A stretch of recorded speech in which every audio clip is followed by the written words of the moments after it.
See you in Fayetteville. Hogs by 9. Hogs by 90!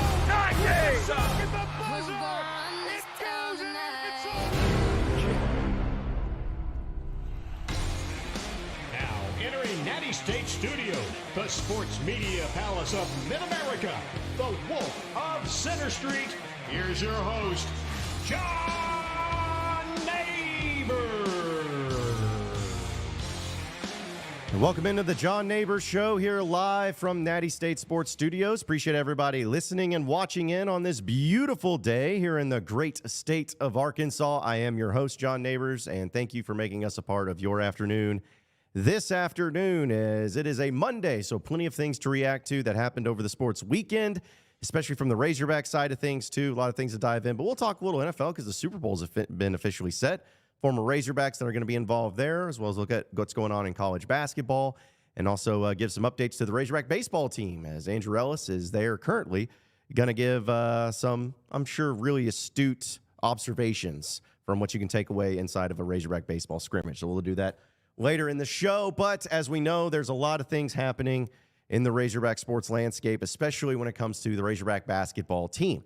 Now, we will talk about, once again, Arkansas taking another L, which seems to be par for the course in the SEC, at least so far, to get into the Kentucky Wildcats, which actually, I don't care what anybody says, it was a closer game than what I thought.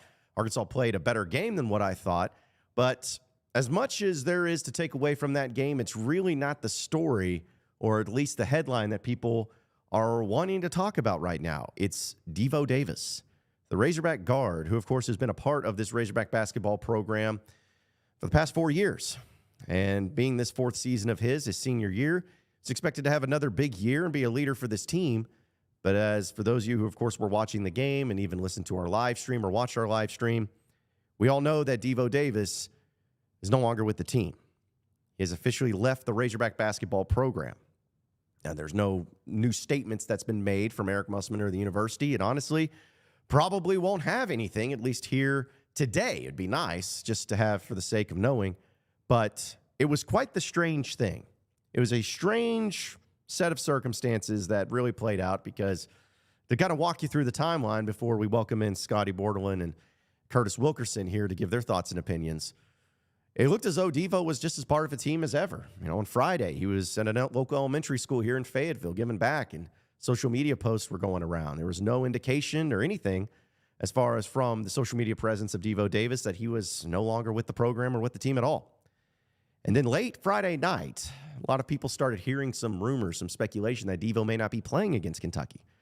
People could have chalked it up to injury or some sort of punishment or anything like that, but still, rumors, speculation, all that stuff happens all the time, as we know, especially in a small town and in a small state like the state of Arkansas, but it's hard to know what's real and what's not. But then College game day comes around, and still the amplification, I don't know, that's a word, I just made it one, started really going hard and heavy for Devo not playing, but also not even being a part of the team. And then right before tip, we get the official statement released by the University of Arkansas that says Devo Davis is no longer with the Razorback basketball program.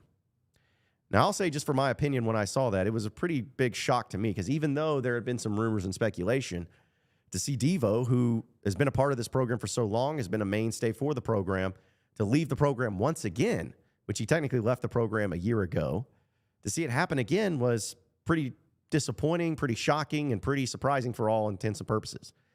But then it got taken to one step further, where people were speculating as to why Jay Billis, who's on the call for the Arkansas-Kentucky game, which, again, I wish we could play the clip for you, but when he started giving his opinion on the matter, which was just an opinion, he mentioned the words as AWOL, that Devo Davis had gone AWOL and had quit on his team and quit on his teammates. And nobody really knew what to make of it, and it was a big surprise to everybody. So that's really where it was left, and that's really where it still is today. Devo's still not a part of the team. I don't think anyone's expecting him to be traveling with the team, as they'll be taking on Missouri on Wednesday night. But I don't care what anybody says. We don't know, but it still doesn't mean we can't talk about it. Now, we're going to talk about things in good faith. We're never going to bring up anything that we don't have any feelings on or any opinions on or any logical conclusions that we can draw from it. And we hope that you all do the same, because I know that there's always rumor and speculation. Anytime somebody like Devo Davis, who's such an important figure for Razorback basketball, for him to not be a part of the program, it's just human instinct for all of us to want to know why. And it could be any player, especially in Devo's same position. People want to know why. And all we have to go on in this point is just he's not there. So human instinct is going to have speculation. You're going to start believing things that maybe make sense to you, or maybe that you want to believe, or maybe that sounds like it could be correct. But I want to make it very clear, at least on this program, folks. The only things that we're going to be discussing is just things that we know in good faith about. We want to make sure that it gets talked about and discussed because it is a story. But we also don't want to make reckless assumptions about anything.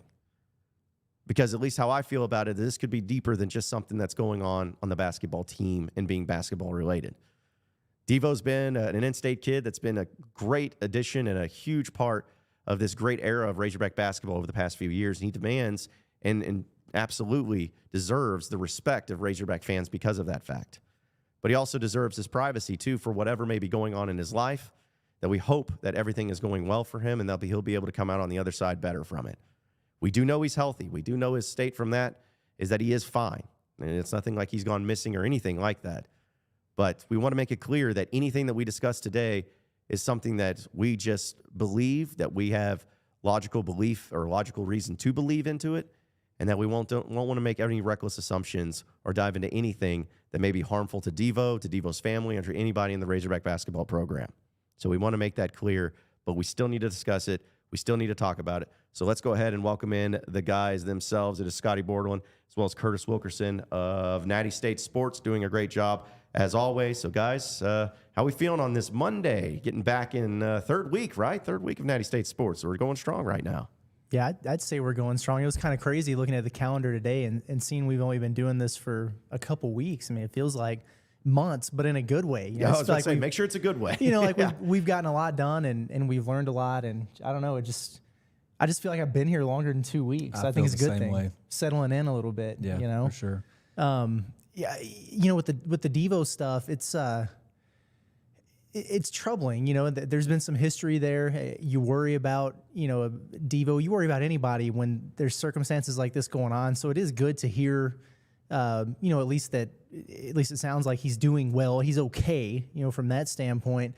But it is a weird situation. I mean, obviously, I spent a better part of Sunday just reaching out to, you know, different people within the program to see if I could get a better handle on what's going on. And naturally, they weren't giving up a lot there, and I don't blame them.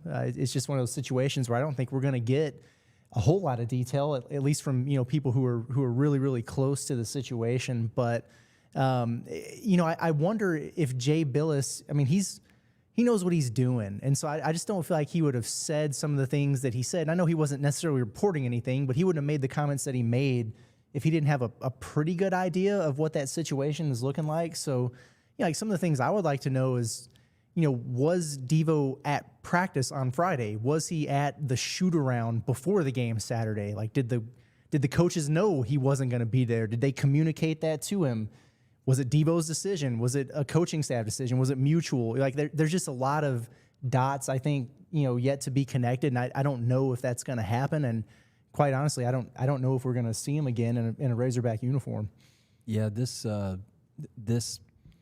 quote stepping away from the program just feels different from the last one, and I think the timing of it makes it a little bit different. Like the first time that he stepped away was after Maui, right? So it's like that's Thanksgiving week, and it's not even December yet.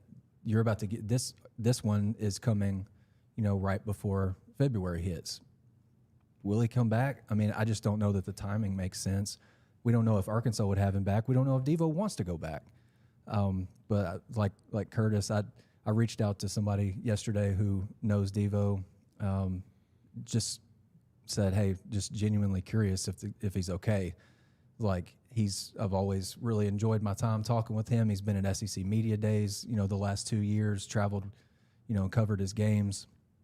Got a one-on-one with him after the Kansas game in March, which was, I mean, it was one of the cooler things I've done in my career. So you got to, you know, kind of take all that into account. I've really appreciated his time, and I'm like, me and Curtis have covered every second that he's played here. And so, you know, you build relationships with kids, and I would hope that, you know, he's enjoyed the time that he's spent with us. So you kind of grow genuinely curious if he's okay, and I got a text that said he's okay. So that was a positive. And that we talked about that on the pod at the Palace today. We hope our guy's okay. Yeah. And see, that's the thing that we got to remember in this, because I don't like, everybody kind of tries to go out for clicks or tries to go out for, shock value. And, listen, I've been in this business just like these guys have for a long time. And I understand sometimes you got to drive what's the content. And that's what our job is to drive content, to drive interest in everything. But there's also a time where you got to remember where, like in this case with Devo, I know you guys have had a much closer back and forth with him than I have, because I just moved back to Fayetteville. I've had some discussions with him and, SEC basketball media days and everything. And he's always just been awesome to talk to and everything. And so I think it's always puts you in a different lens of how you view certain people and certain players when you've actually had a sit down and talk with them or anything. And this is what makes it so sad, but at the same time, so interesting. And I mean that in the best way possible, because Devo is a competitor. I mean, Devo is a guy he's a basketball player. At the end of the day, that's who he is. He's a basketball player. And because of him being a basketball player, to see him not playing basketball, stepping away from the team, I know things haven't gone great this year. And I don't think it's the way that anybody, us, the coaches, the player, nobody is looking at this year as like, yeah, this is about what we expected. So I get the frustrations are there, but that's what I guess makes it such a scary thing, is knowing how much of a competitor Devo is, how much he wants to win, how much he loves Arkansas. I mean, this guy didn't have to come back this past year. Not saying he would have gotten drafted into the NBA, but he could have moved on with his professional career. He could have moved on somewhere else. He could have transferred out, but he loves Arkansas. He loves what he's been. The dude is March Devo for a reason. I mean, he's had some great moments in the NCAA tournament.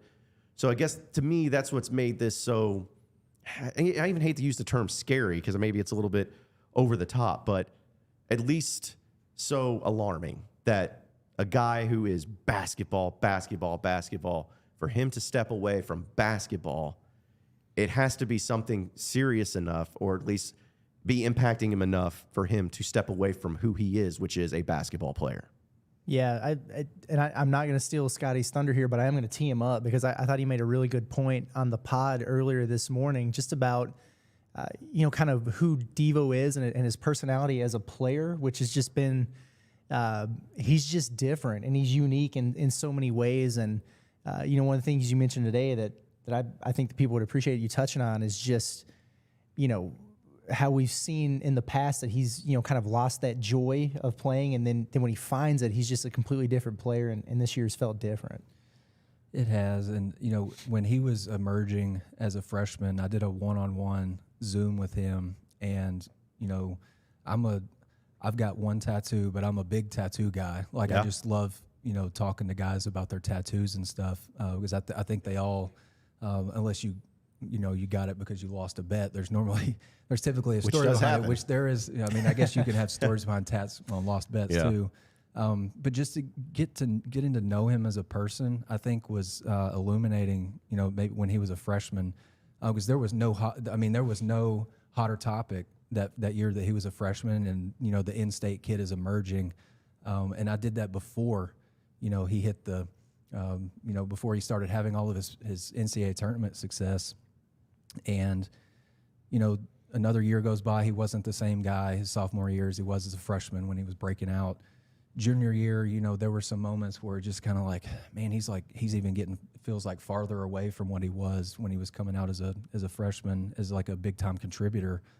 And, Eric would talk about Devo after games when Devo would play well, and he'd be like, yeah, he it feels like he found his joy again. Him and Eric had a lot of conversations about finding your joy again, loving to play the game, and playing for the love of the game.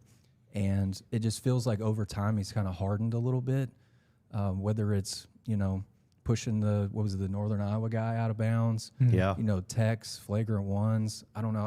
I just think, and then I mentioned this too on the pod, how many, what would you set the over-under at on number of teammates that he's had here? I mean, think about all the different personalities, all the different egos that he's played with, and you've basically got to start brand new, clean slate almost every year, because you can count typically Arkansas's returning guys on like two fingers. I imagine that's emotionally taxing, mentally taxing, and you got to get to know these guys off the court well before you can, seems like, have that on-court chemistry.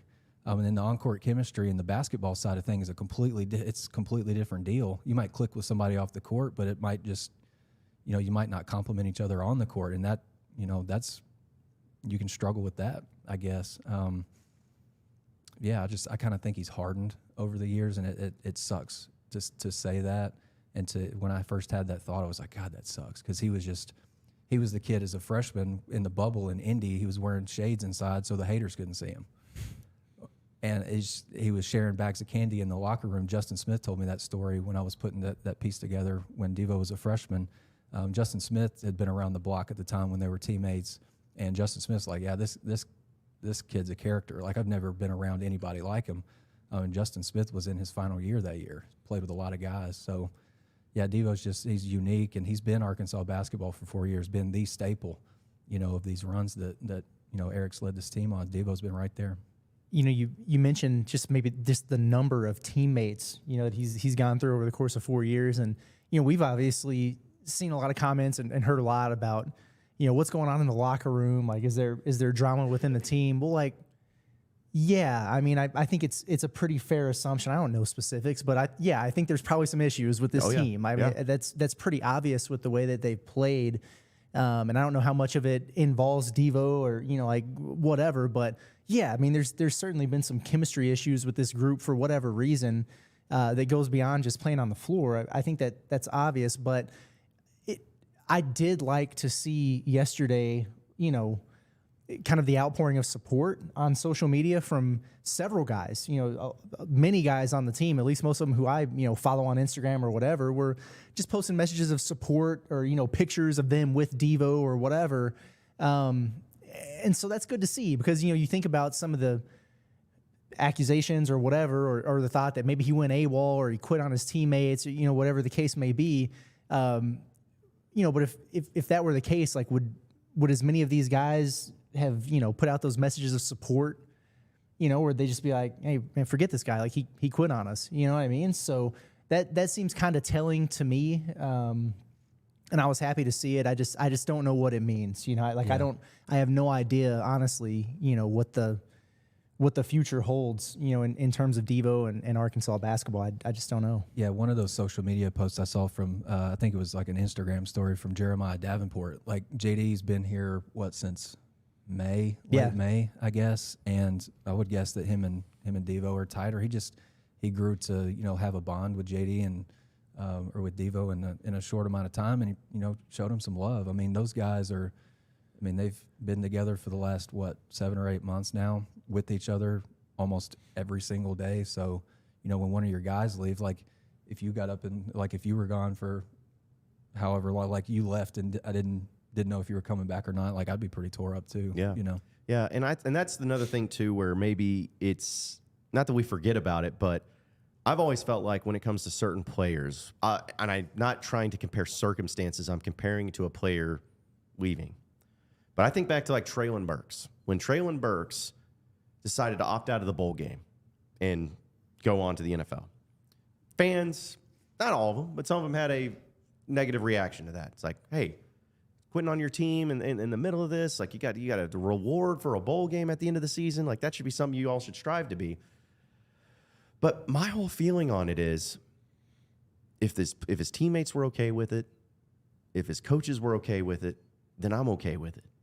And I'm not saying that I don't know what's going on with the team and the coaches, and maybe not. Maybe Muss or maybe some of the coaches, some of the players are not happy about this.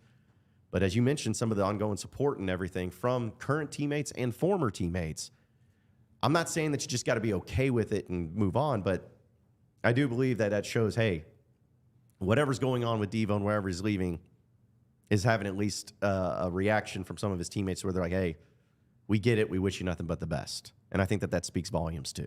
Yeah. And I kind of feel like I'm about to be speaking out of both sides of my mouth here, I guess, but it seemed a little bit telling, I guess, to me, and this is just me connecting dots, but post game, Muss didn't really have anything to add. And I don't, he doesn't have to give us details about it or whatever, but, And maybe he was just instructed to do that, or maybe that was his decision just to kind of go the no comment route, like we put out a release and that's that. But to not hear the, hey, we support him, or, like we've got his back, our thoughts are, like there was none of that.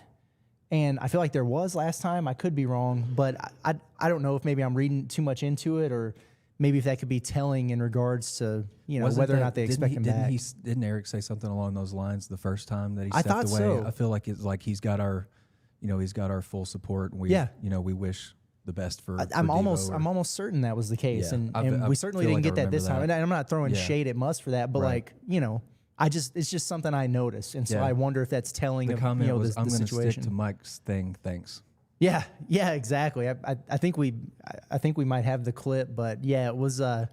He didn't really have any interest in giving any extra details there, and I don't really know that he will. Yeah, in fact, I'm glad you brought that up, Curtis, because this is just the video, plain and simple, of what Muss had to say after the game about Devo Davis on top of the statement he made.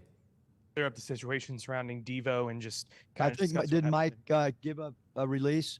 Just that he was. Yeah, no- that's that. I mean, Okay. whatever Mike said, thank you. Yep.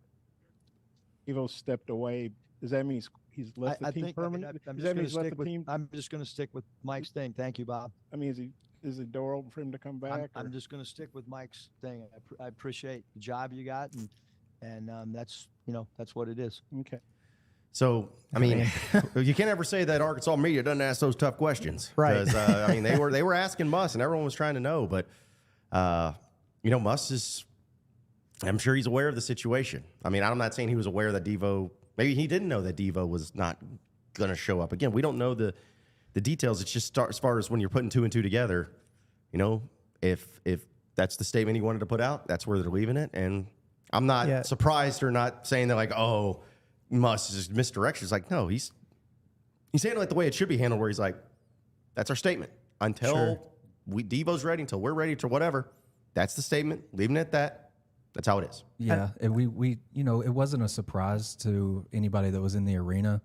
An hour and a half in from the game until it started. I mean, you can tell we knew that TB wasn't going to play because he came out for team stretch at like an hour before tip off, and he wasn't one of the guys stretching. Yeah, so just we in knew his that, sweats, that he was going to be out. Officially was out, I guess, I knew he was going to be officially out when that happened, and then confirmation came when the pregame radio show happened. There was no mention of Devo on the pregame radio show that I'm aware of. I think I stopped listening a few minutes before the game. I could have said it after that, after I cut it off. But that's a good point, because a lot of that they like, even the interviews with Muss and stuff, like they pre-record those, right.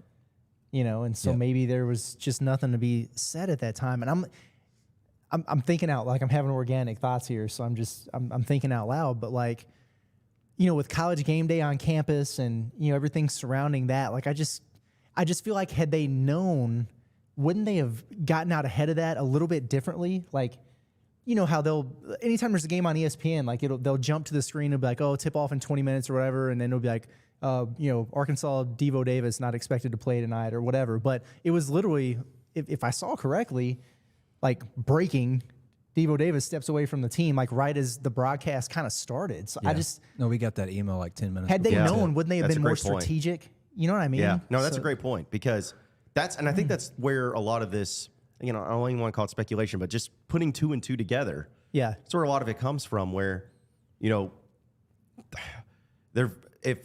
all know that if they knew that Devo was not going to be playing well before that, they would have approached it differently. Now, would they have put out a statement before the game? Yeah. But I think that what it looked like to me, complete and total just speculation on my part, what it looked like to me is that he wasn't there. There was still a chance that he would be there. Maybe he showed up late. But then when it was game time and he wasn't there, they're like, just put it out. Just get something out. Because we know everyone's going to be asking. ESPN people are going to be asking. Everyone's going to be asking, so just put it out.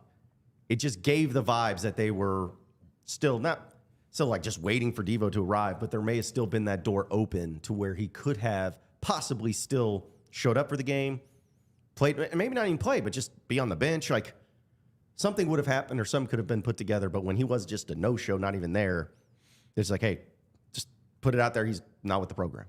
I mean, that's at least, again, my total opinion. That's just the vibe that it gave of the timeline and how these things are usually handled, at least under Eric Musselman in the basketball team. I think I'm with you. Yeah. It's unfortunate. It's really unfortunate, but it sucks, man. Like it really does. Devo's just he's been like the guy for so many big moments, like the last 4 years, and he just the ups and downs of just, and they've been high and they've been low. I think I said this on the pod at the Palace. I hope he does come back. I just don't want his career to end this way. No. You know what I mean? Like No. come back and hoop. But above all else, I'll extend that. I'll say I hope he comes back because I think Devo at his best is good for this team. Like, yep. You know, morale, personality. But above all else, I think I want him to find his joy and his peace again, whether that's hooping or not.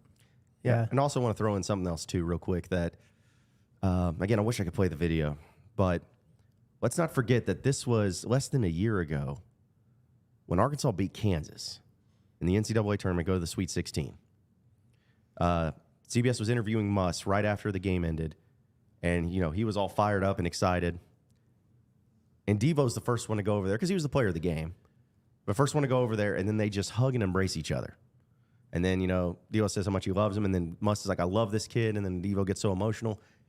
And I know this is about Devo, for sure, but I would have to think that this has got to be pretty tough on Muss, too.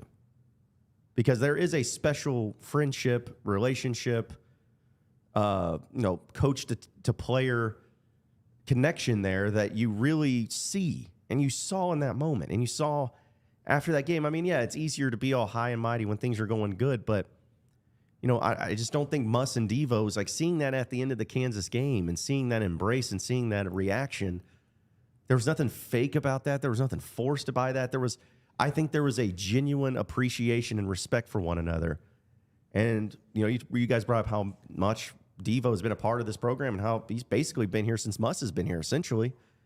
And for it to go this way, it's got to, I would think it's got to be really tough on Muss to, whatever it's going on, but having Devo no longer be with the program. Yeah, I mean, Devo is Muss's first and only 4-year player at Arkansas and probably Nevada. I don't know about Nevada for sure, but I know that's the case with Arkansas. Good chance of it. Yeah, and then, I mean, how many of those guys did he have in the NBA? I mean, he hasn't even been in places, for 4 years at a time very often, so I can't imagine a lot of his players have. So I'm sure it's a complicated but obviously a unique and strong bond between those guys. So it is just a bizarre deal. And like in terms of what's next or what we're going to find out, like it's 4:30 on Monday and we don't have any correspondence about a pregame presser and they travel tomorrow. So, I mean, I guess they could send us something late and do it early in the morning, but I'm not necessarily anticipating that we get to talk to Eric. I don't know that he would say anything about it on his radio show at Sassy's tonight, unless it was kind of a pre-planted opportunity for him to make a statement. But I don't know that we're gonna have a clue here unless Devo himself makes a statement or he just shows up or doesn't in Columbia on Wednesday. It's kind of where I'm at. Yeah, I think so. I don't think the only person that's gonna have the whole story is Devo. Like Devo's gonna have to. He doesn't have to, but if he wants the story out there, it's going to be him that does it. Going back to that, post game, embrace interaction that he had with Eric after the Kansas game. It partly it was so moving and powerful, I think, in the moment because of not only the game that Devo just had, the team that they beat, the struggles that team had been having, but it was everything before that, from like the moment that he got to campus all the way up until that point. Just hell of a lot of highs, hell of a lot of lows, just with those two. And then you're on the mountaintop, it feels like, in that moment. I mean, that's the epitome of a player-coach relationship. And the Curtis is right, it's complicated, no doubt about it. But a lot of stuff the previous 3 years went into that really memorable moment last March. Yeah, and I'll throw in this too, and I know we'll talk about the game itself and kind of look ahead because there were, I hate to say it, but there were some positives I guess you could take from the game against Kentucky that we'll dive into. But The final thing I'll say on this, too, is, we'll get to some of your comments, at least some of them, and people are going to have their own thoughts on this. And, some people are going to have the thoughts of 100%, hey, whatever is going on in Devo's life and everything's like, I hope he handles it. And then other people are going to take all soft these days, all that stuff. Here's my thing is, a lot of cases, there can be some in between. There can be times where having sympathy or empathy for certain people is warranted and needed, especially in this day and age in social media, which I know you can say it's soft, but I think social media has complicated a lot of people and a lot of people's emotions, a lot of people's thought processes. And just because you feel like people need to get over it, not everyone's built the same way. Some people are more mentally tough than others. Some people are able to ignore some things and not ignore other things too.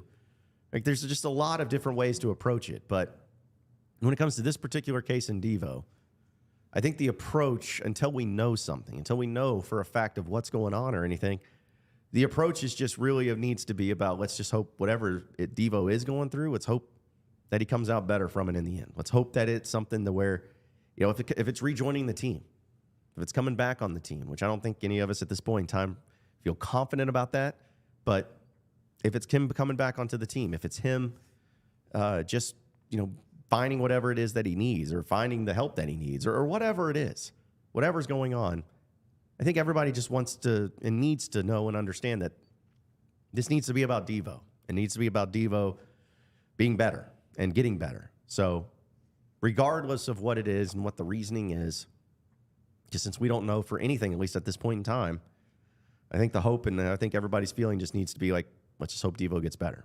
Now, if it comes out that Devo just flat out quit on his team and didn't tell anybody and gave the double birds to everybody as he walked out the door, okay, then let's talk about that. And let's have some negative reaction to that. But until we know, I just have a hard time coming down on somebody like Devo who has done so much for this university and so much for this state. And so a guy who is nails in the NCAA tournament. A guy who's been able to do all that to say he's soft. A guy's on the biggest stage as a freshman hitting a game winner against Oral Roberts. Soft? A guy that, has put himself out there, NIL deals, and, been a part of the university and been the captain, if you will, of this team. And again, the biggest stage every year comes through in the clutch and comes through with big play after big play. I have a hard time believing anybody like that is mentally soft or that he just doesn't have it together. We all have issues. We all have things and battles that we go through, but the last thing that I think of Devo Davis is that he is soft because he has proven time and time again things that none of us, especially me, could ever go up on that type of stage in front of that many people in those moments and be able to perform at the high level that he did. That's not somebody that's mentally soft. That's my viewpoint. You can't be mentally soft when you're that guy. Yeah, I think when people are under the spotlight and things are magnified for them like it is for athletes, like it's pretty easy to forget about just the human element of things. And like these guys all have lives outside of basketball. Who are we to say that this is a basketball related thing? We don't know. Who knows what's going on in his personal life? People don't know what I've got going on. People don't know what John's got going on. It's the same for Devo and everybody else on that team and that staff. And so no, I'm not naive to all the speculation and rumors and everything that are going around out there, but I would just suggest not subscribing to that until you know. And so where I'm at with it is, from my viewpoint, been around Devo since he got to Arkansas and just appreciate him for everything he's done for the program. And it's helped me because the better Arkansas has been, the better I've gotten at my job and the more people read and listen. So I appreciate that side of it too. But yeah, for now, I just, I worry about Devo, the person, especially until we kind of figure out for sure, if we ever do, what exactly is going on here. Yeah, just remember he's a person too. He's not just a guy that twice a week plays basketball. Yep. Just remember that. Yep. Yeah, we just got to continue to remember that, folks. So again, I know there's a lot of other things that we'll get into. We'll talk about the Arkansas-Kentucky basketball game. If there's anything you can actually take from it, we'll see. We'll try to maybe make something out of it, but we'll try. But we'll talk about that. I know we'll have a lot of your comments that we'll try to get to as well. And we're going to keep it moving here on the John Nabors Show, presented by Natty State Sports. Take a break and come back with us here in just a second, so stay with us. We're not done yet either. So don't be satisfied because we're not done. We're not done yet either. So don't be satisfied because we're not done. We're not done yet either.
Fayetteville is 1,843 miles away, but the call of the Hogs can be heard all the way to San Francisco.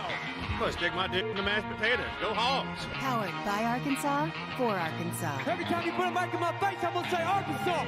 The John Nabors Show is live from the Natty State Sports Studios.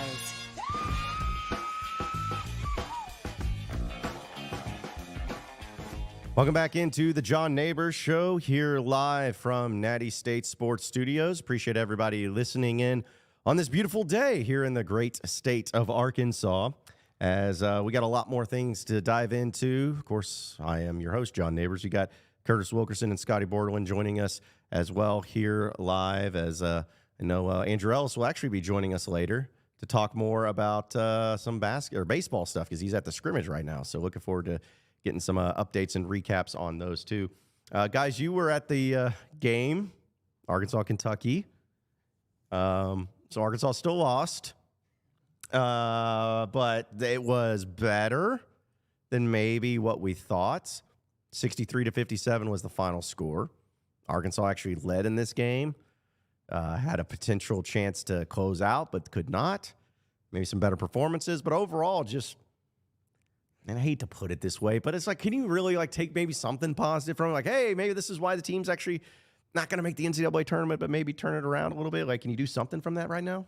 I mean, before we get into this, we need to decide, does Natty State Sports believe in moral victories? Like, are we on that train or not? I am not yet. No. I don't think you can build on a loss. Yeah, I don't either. I think my biggest takeaway from it, and again, it means literally nothing unless the same thing happens at Missouri Wednesday and then at LSU on Saturday. They played hard. Like the effort that has been missing was there. Like they look like a team that wanted to win and wanted to compete, and we just haven't seen that much at all, honestly, in SEC play. And Musk mentioned this as well. Like they were just connected. Like they looked like a group that enjoyed playing together, that was playing for each other.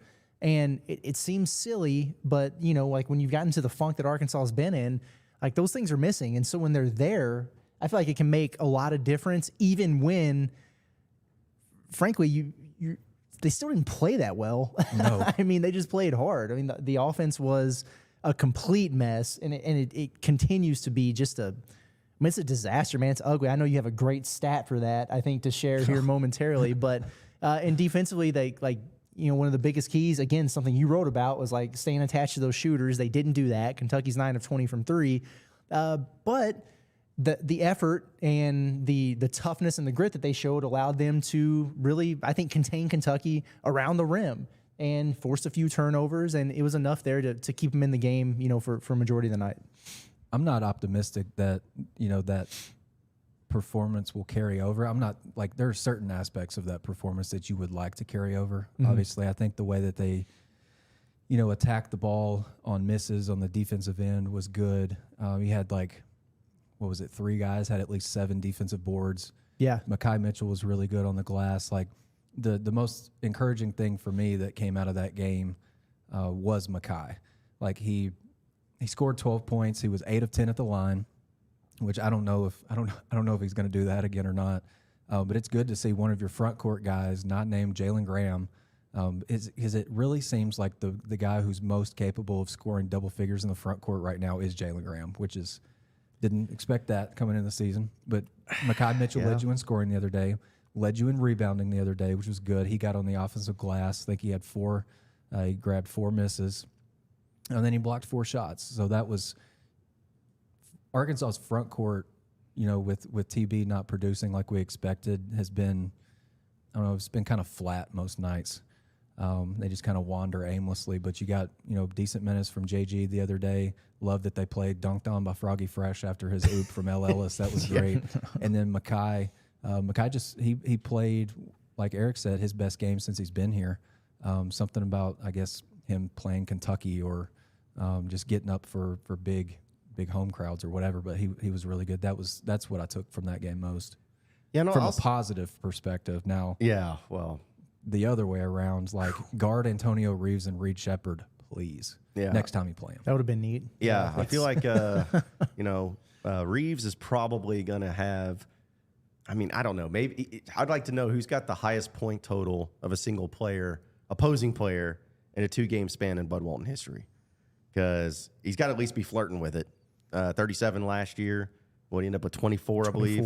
Yeah, this year. So, something about he loves Bud Walton. Apparently, he loves playing Bud Walton. I'm gonna have to check on what Wade Taylor did last season. Let me get back to you. Oh, gosh. True. Yeah, the fact that there's another option makes me sick. But you're right, because it might be the case. Antonio Reeves in his last year of eligibility, like, does he have one more if he likes Bud so much? I mean, just throwing it out there. He could play there about 18 times a year if he wants. So yeah, but I was about to say, I was like, there's a way that if he really likes playing in Bud Walton, that maybe he could play a little bit more permanently, a little bit more frequently in Bud Walton Arena. If he wanted to next year, if he has some eligibility left. This sounds like a pretty good idea to me. Yeah, but, Arkansas didn't have an answer there. Point guard is just a huge issue for this team, and they keep searching for answers. Like, there is no answer. So I don't know what kind of Band-Aid they can put on that the rest of the year. But, we talk about the offense just sputtering and scuffling, throughout SEC play. And it starts there, man. Like, if you don't have somebody who can consistently facilitate and kind of, you have to be the straw that stirs the drink and, like, get everybody in their sets and line them up, have them knowing where they're going. And just, it's got to be a smooth operation. That was something that even when he wasn't playing well, Devo did, because he's very much at this point kind of an extension of the coaching staff, and Muss has talked about that over and over. Now you don't have that, and you don't have a point guard who can really do it. And so, I think for people wondering if this offense is really going to get clicking or get out of their funk, there might be nights where it's better, but I don't consistently. I don't see it. No, I don't either. And the number or the stat that Curtis was talking about, I looked up after we did the pod at the Palace. Arkansas's in-conference offensive efficiency rating right now, 88.3. So 88.3 points scored per 100 possessions in league play against conference teams. It's not good. That is the worst in-conference offensive efficiency rating of the Ken Pom era. And number 2, second worst. Wait, hold on. Of the era? Of the Ken Pom era. So it goes back to, like, what was it, like 99? Yeah. And there's been some dark days there. So second worst, 89.5, 2002, 2003. Stan Heath's squad, they went 9-19. It's worse in conference play than that team. So, yeah, it's bad. It's real bad. I was over here trying to think positives of, like, where they were Stan at. Heath's name, and John just face palms. Yeah. Stan Heath with, I love my boy Blake Edens, but come on, man. It's like when he and Dionisio Gomez were, like, the pride of that team, it kind of shows you where it's at. But I think the most disgusting part of that is that, as we have been talking about all year long, is that this team does have some offensive pieces that are actually pretty good at offense individually, at least coming into this year. There's a guy like L. Ellis who, like, averaged like 20 points a game last year for Louisville. Jalen Graham, we know offensively he's been really good and has shown signs of it. Tremont Mark is any given day, he can go for 20 to 25, 30. Same thing with the Caliph battle. I think that's what's the most disgusting part about it is like, if you had told me last year's team was offensively challenged like that, I probably would have said, it makes sense. You know, because besides Ricky Council and maybe Devo on occasion, there's really nobody else. Right. But this team, it's like we've seen that they've proven that they can play offense in the college basketball on the high level. And the fact that it's the worst in the era, yeah, I most am of the depressed. KenPom era goes back to the 98, 99 season. And it's not like it's a small sample size. You know, like they're nearly halfway through the SEC slate at this point, and they're, 20, 21 games, whatever it is, 20 games into the season. Yeah. So, yeah, it's troubling. And I think the biggest part of this that stinks is like this roster was built to be better offensively, and you knew you were going to take a step back on defense. And so you take a step back on defense and you're the worst you've ever been offensively. It's just like it's like an island of misfit toys, man. Like they've got all these parts and none of them fit together. Usually that's kind of the case early with a team, coached by Eric Muselman, but it's just like I think it's like it's like a puzzle, but it's pieces from like 10 different puzzles. Like they just don't connect. It's just a different picture. Puzzles, Listen, I don't want anybody ever to complain about a Muss team ever again. That's like just. He's never going to win big until you get shooters and offense. After seeing this, no, I'll take defense. Defense all day long. I don't care if he goes into the portal and grabs nothing but guys that had less than 10 points per game average. If they play great defense, I never want to. Bro, you want this? You would rather have this, folks, than what you had the past few years. Go win 30 to 25. I don't care. Yes, I do Virginia basketball all day long, and just sign me up. Yeah, I want that. They went and got all these shooters, and I'm pretty sure it was you, Sky. Did you tell me that they're only shooting 0.4% better from three right now than they did last year? This year's team from three is shooting 31.7%, and last year's team shot 31.3%. So there you have it. They only picked it up 0.4%. Sorry, John. But it's almost like the thing is I think it feels so different because I guess this team is worse than what it was last year, but I guess they're just bad at everything else. That the 3-point percentage to me doesn't even stand out with this team. Right. Like that's not even something that I'm like, man, this team sucks at taking 3-pointers. Like, no. It's like that's like 8th on the list of like things that I look at that they're bad at. Because last year you're used to that. It's almost like you're not used to bad defense. If you would, because honestly, if you would have asked me like, hey, is this team better at 3-point shooting this year than they were last year? I probably would say yes, just because of. It's not something that you paid attention to. At least I haven't paid attention to as effectively. But last year, how bad they were at 3, I think it was just because there were other things that were good, but that thing was so bad that it stood out. Yeah, it was like holding them back. Right, but this year, it's like there's so many bad things that the 3-point shooting is not the issue. It's not like, oh man, if this team was just better at 3-point shooting, they'd be, have 20 wins right now. Like, no, it's everything's bad. But man, when you put it in that perspective, it's truly historical how bad this team is. If you want some positive news, Arkansas's defensive performance the other day against Kentucky got them back inside the top 100 nationally in defensive efficiency. So hand clap for the boys. Yeah, they get a golf clap for that. Yeah, how about that? Yeah. Back in the top 100, sitting at a pretty 91. Well, I guess it helps when Kentucky starts like 1 of 28 or whatever it was. Yeah, that was wild. Mm-hmm. I mean, they were just missing some point blank looks too. Like the defense was solid or better or whatever, but they were just missing shots at the rim that I feel like they are not going to miss, in Rupp in a month. No doubt about it. Man, I feel like, and that's kind of when I knew Arkansas was still going to lose, like in the first half. Because they couldn't stretch it beyond 10. Yeah, because to me, it wasn't the exact same game, but it kind of reminded me of the Texas A&M game at home where Arkansas got up 20 points. They were up 20. Now, you got to give credit. Arkansas played well. They played better or whatever, but a lot of it's because A&M couldn't hit the broadside of a barn.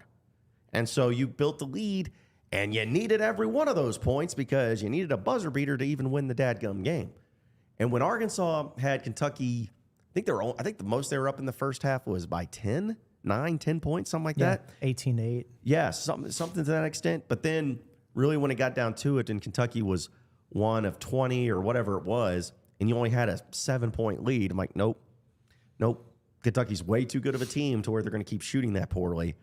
And you did not build enough of a lead. You're not good enough of a team to, play and up your game in the second half. So that's kind of where I knew. I was like, probably ain't going to be Arkansas's day today because when another team, it's sad, but it's true.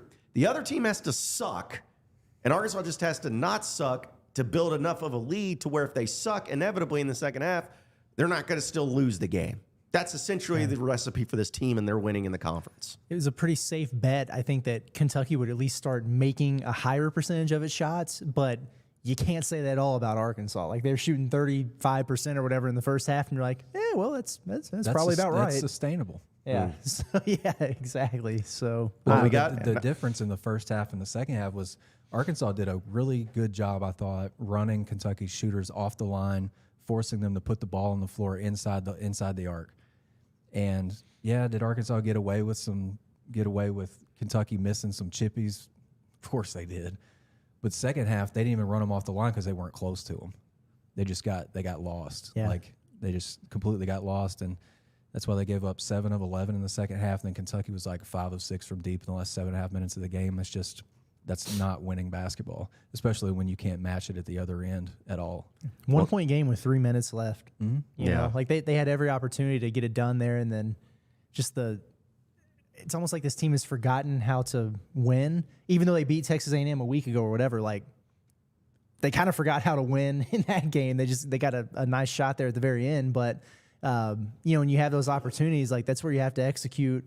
And, they were able to dig their heels in up until that point and get a stop or answer, every time Kentucky would hit a big shot. But you have those back-to-back turnovers, and next thing you know, you look up and it's a 9-point game, and that's just where they're at right now. Well, let me ask you this, because we're not even going to entertain the idea of this team making the NCAA tournament, because they're not. Unless they win the SEC tournament, that's really the only way, realistically. But this week, they got 2 road trips, the battle against the Tigers, or 2 of the Tigers, I guess, in the conference, on the road against Missouri on Wednesday night, and then on the road against LSU on Saturday. Now, Missouri, not a good team at all. They stink. They're pretty bad. But it is, I guess, Connor Vanover and that whole angle, whatever. But Trevin Brazile, we don't know what his status is going to be officially yet. Yeah. But we know that those Missouri fans have been chomping at the bit for the return of Trevin Brazile. So either way, that game, and then LSU, who's better than last year, but still not great. They're coming back down to earth after a hot start. Yeah. I mean, after, like, what happens this week? I know it's so unpredictable, this dadgum team, to know what's going on, but, like, just entertain the idea of this team. We'll assume that Devo's not playing. We'll assume Brazile's not playing. 2 of the guys that they had from last year. So just looking at that and knowing that, I mean, how do you see this week playing out against 2 teams that are beatable, but being on the road in the SEC when this team has proven that they can't really beat an SEC team? Like, I mean, how do you even justify, or how do you even prove anything about this? Well, first of all, to go back and hammer home your very first point about not making the NCAA tournament unless they win the SEC tournament, I did get on BartTorvik.com, which it's another analytics site. It's kind of similar to KenPom. They have a really cool tool on there. It's called the TourneyCast Simulator. And so basically, like, it has all the results for the season up until the present day. And then you can go through and just basically pick the rest of the schedule, like win, loss, the rest of the way down. And so I was just wondering, like what are the actual odds? And so I went through and I had Arkansas going, and I don't think this is going to happen, but I just did it for the heck of it. Had them going 9-2 the rest of the way, with the only losses coming at Kentucky and at Alabama. So that would make them 19-12 overall, get them above 500 at 10-8 in the SEC. And according to that simulator, after it ran the numbers, they would still be the 6th team out of the NCAA tournament field. And that's if they go 9-2, only losing to Kentucky and Bama. So, yeah, no, it's not happening. That would include that run would include a win over Tennessee, who is firmly top 5 team in the country now. A win at Mississippi State, a win at Texas A&M, and then another home Missouri, win over sweeping LSU. Sweeping Missouri and LSU. I don't see why that's even an issue. Out. Like, looks like easy money to me. Seems legit. Yeah. Doesn't seem like Arkansas's won at A&M in my lifetime. Right. So we keep hitting John with it. I feel like he's looking for a reason to smile, and we just keep hitting him with this stuff. As far as this week is concerned, I think the most likely scenario is probably Arkansas going 0-2, just because, they haven't competed. Like, they haven't competed with anyone on the road yet. And so, yeah, they played hard and they played a lot better against Kentucky. But until we start to see it string together from night to night, like I don't know that we really have a reason to feel like they're going to just suddenly start doing that. But yeah, I mean, both of the games are winnable. Like if they play with the effort that they did against Kentucky, they could theoretically win both of those games. Like that's not a far-fetched thing. So I'm kind of going into it with the mindset of it would be nice, I think, at least to see Arkansas split and just pick up one road win and see if you can, kind of parlay it into something. But boy, if they go 0-2, it's just, goes from really bad to even worse if that's possible. I hope they beat Missouri though. I mean, that Missouri team is really flawed. And a sure sign or a sure sign that a team is flawed and struggling is home losses, right? Like that should be where you're most comfortable playing. You can feed off the energy from your fans if you draw well. Arkansas's lost 4 home games. Missouri's lost 5 home games. Like that includes Jackson State.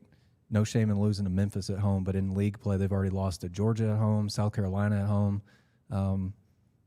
So Arkansas and Missouri are, I guess, Eskimo brothers in that way in terms of losing to South Carolina on their home floor, but also lost at home to Florida too. So Missouri hasn't won at home in a long time. Maybe they just need Arkansas, but maybe Arkansas just needs Missouri to get back on track. Let me throw this out there. I want to see what you guys think about this. Does Arkansas have a better chance of beating Missouri if Trevin Brazile doesn't play? Because if he does, yes, it's gonna be a nut house in there. It's gonna be a madhouse. If he doesn't play and they realize that, you're just watching a 1-6 versus 0-7 SEC matchup. Yes, like I think it kills the atmosphere. Yeah, because Connor Vanover's the biggest in-game storyline at that point. Right. Woo, buddy. But that's the thing is, I believe yes, it does give him a better chance because say what you want about Missouri fans and everything, but a lot of them really hate Trevin Brazile. Still don't really know why, but they do. And a lot of them were happy when he tore his ACL last year.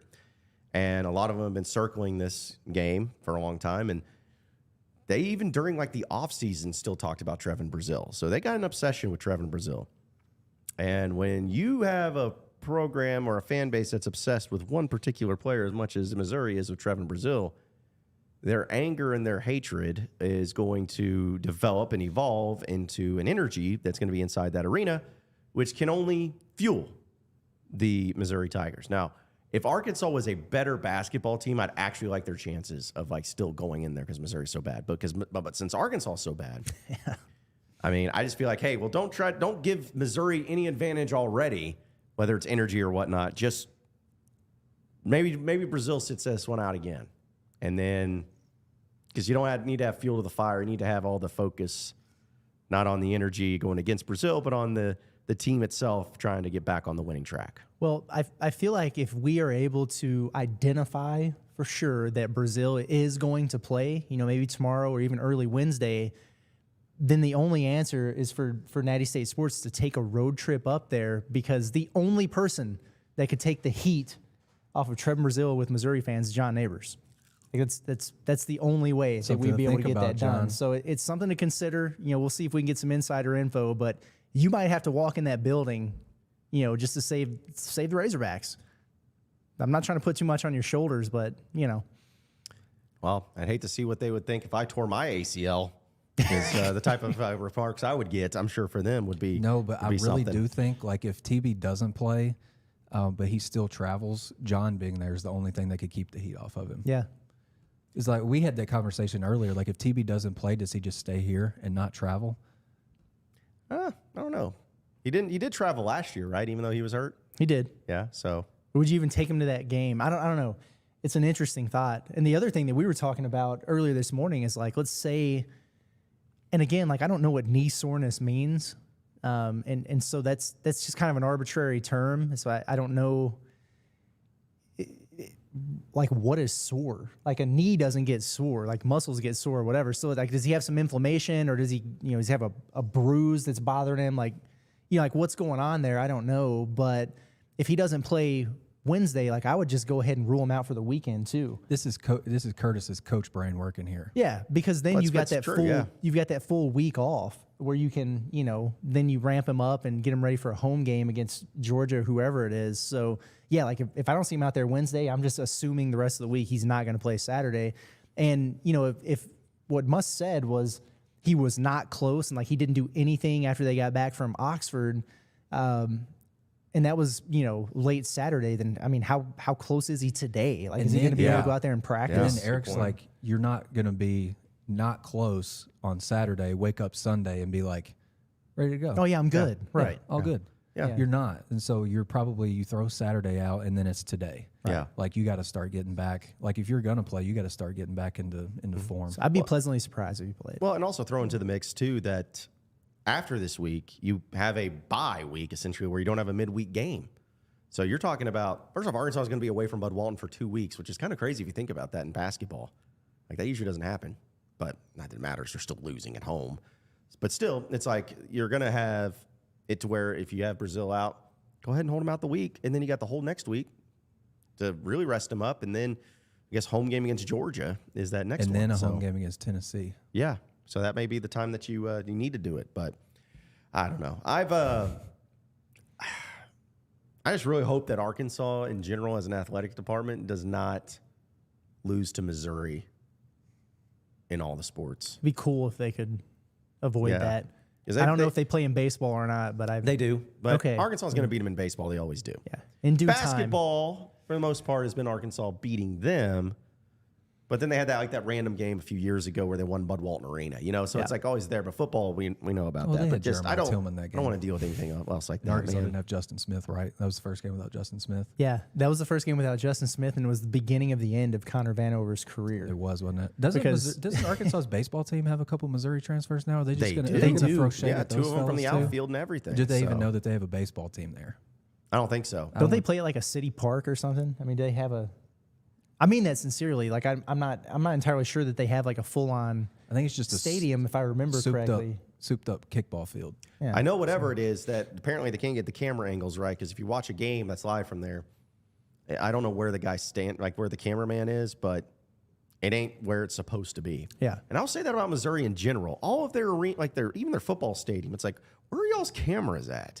It's like I always feel like I'm hovering above it.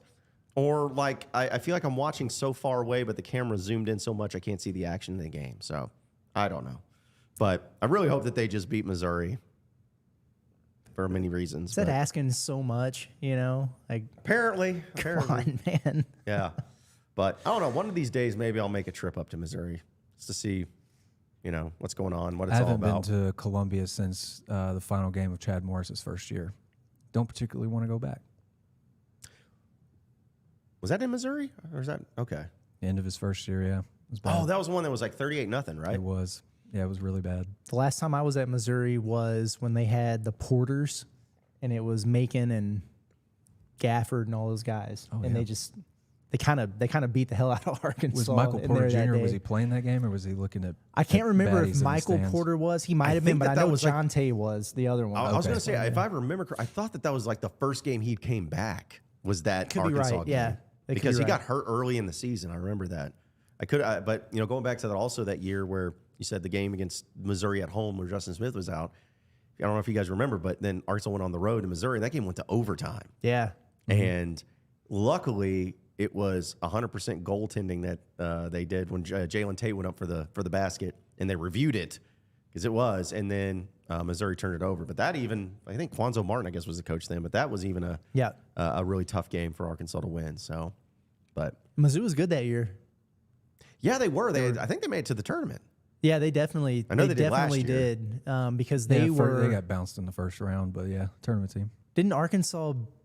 Par for the course for SEC teams not named Arkansas, to be honest. Pretty sure Arkansas beat them in the SEC tournament that year, if I remember correctly, and then they lost to LSU the next night. That was the COVID year in Nashville, and that was interesting because it's my first SEC tournament, and it was not obviously like you couldn't fill the arena or whatever because of COVID, but I remember they beat Missouri that night, and I finished riding or whatever, and I was starving, and it was late at night, and so I drove to the cookout It was my first experience of having cookout, but I pulled up. I was at a red light, and I was just, like waiting for it to turn green or whatever. And these two chicks, like bachelorette party looking chicks, like cowboy hats, their boots on or whatever, they just hop in the back of my car. And I'm just at a red light, and I'm like, what the heck? Like, what is going on right now? It was the craziest thing. And one of the girls back there was like, do you like need the address or something? Because like it should have just went through on the app. They thought I was their Uber. And I was like, I think you might have like made a mistake here. And then the other girl looks over and she's like, oh my God, this is not our Uber driver. So creepy. And then they jump out of my car and I'm like, I'm creepy. Like, you guys got in my car. Yeah, like, what do you mean? She acts like you rolled your window down. Was just like, y'all looking for a ride? Y'all looking for some fun? Hop in the back. Yeah, it was wild, man. Literally thought I was an Uber. To me? Like, why doesn't it happen to me? I don't know. I could at least made something out of it. Just be like, well, I mean, where you need to go? It's probably on my way wherever I'm ending up. As I don't know anything about Nashville, but why not? Yeah, I'll take you where you need to go. It's fine. Yeah. I mean, that's what Nashville has become. It's been like the bachelorette party of Mid-America. I don't know, what are they? Appalachian? Like, what is Nashville? It's not South, is it? Or I guess it is. I mean, because the country aspect of it. Is it the South? I think it counts as South. I mean, I think Tennessee. that's about as far north as you can go, though. Right. Tennessee's too long of a dadgum state to have like one part of it. So I would like to point out real quick from our source that has sent us a text message just now that Missouri has a College World Series championship. They won in 1954. It was a long time ago, but they did win. I remember that. One. That was awesome, man. Yeah. Did they even have it? It wasn't even called the World Series. Oh my gosh, I should have known who sent that text. I feel like I have a pretty good guess of it. We have a legend listening in. I will just leave it at that. Shout out to you, Bob Holt. Love you, man. I know you're there. We're going to have you join us in studio sometime so you can give up some Missouri facts that way, too. Try to remember to take your Missouri T-shirt off before you get on the post-game Zoom Wednesday. Leave it to Bob. But we love Bob. Bob's great people. Miss Bob. Great people. Need a good road trip with Bob again soon. Yes, we do. Yes, we do. Need to make it happen for it. But folks, you still got a lot more things to talk about. I know we're going to be doing a baseball update with Andrew Ellis whenever he returns, assuming he didn't get lost from the ballpark.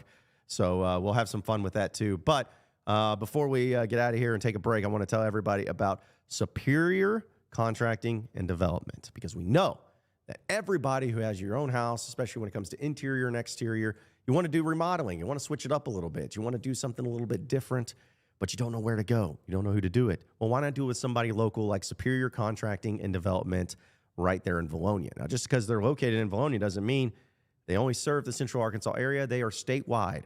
So you can call them today at 501-453-3053. That's 501-453-3053 because they are licensed residential and commercial contractors specializing in all aspects of home remodeling, fencing, drainage, additions, or remodeling of your existing structure, all the way up to land development and ground-up construction. You can call them today for all of your needs. You can also check them out online at superiorarc.com. That's superiorark.com. Or you can even email them, contracting@superiorarc.com. Different ways to get in contact with them, but the best thing about it is once you do get in contact with them, they're going to respond right away. They're not going to be waiting. You're not going to get some automated message. You're not going to have to wait days on end. They will get you taken care of quick, fast, in a hurry. So check them out today. Again, that's Superior Contracting and Development right there in Valonia at 501-453-3053. We will take a break. When we come back, we'll have more of the John Nabors Show here live from Natty State Sports, so stay with us. We not done yet either. So don't be satisfied because we not done. We not done yet either. So don't be satisfied because we not done. We not done yet either.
Fayetteville is 1,843 miles away, but the call of the Hogs can be heard all the way to San Francisco. Well, stick my dick in the mashed potatoes. Go Hogs. Powered by Arkansas, for Arkansas. Every time you put a mic in my face, I'm gonna say Arkansas. The John Nabors Show is live from the Natty State Sports Studios.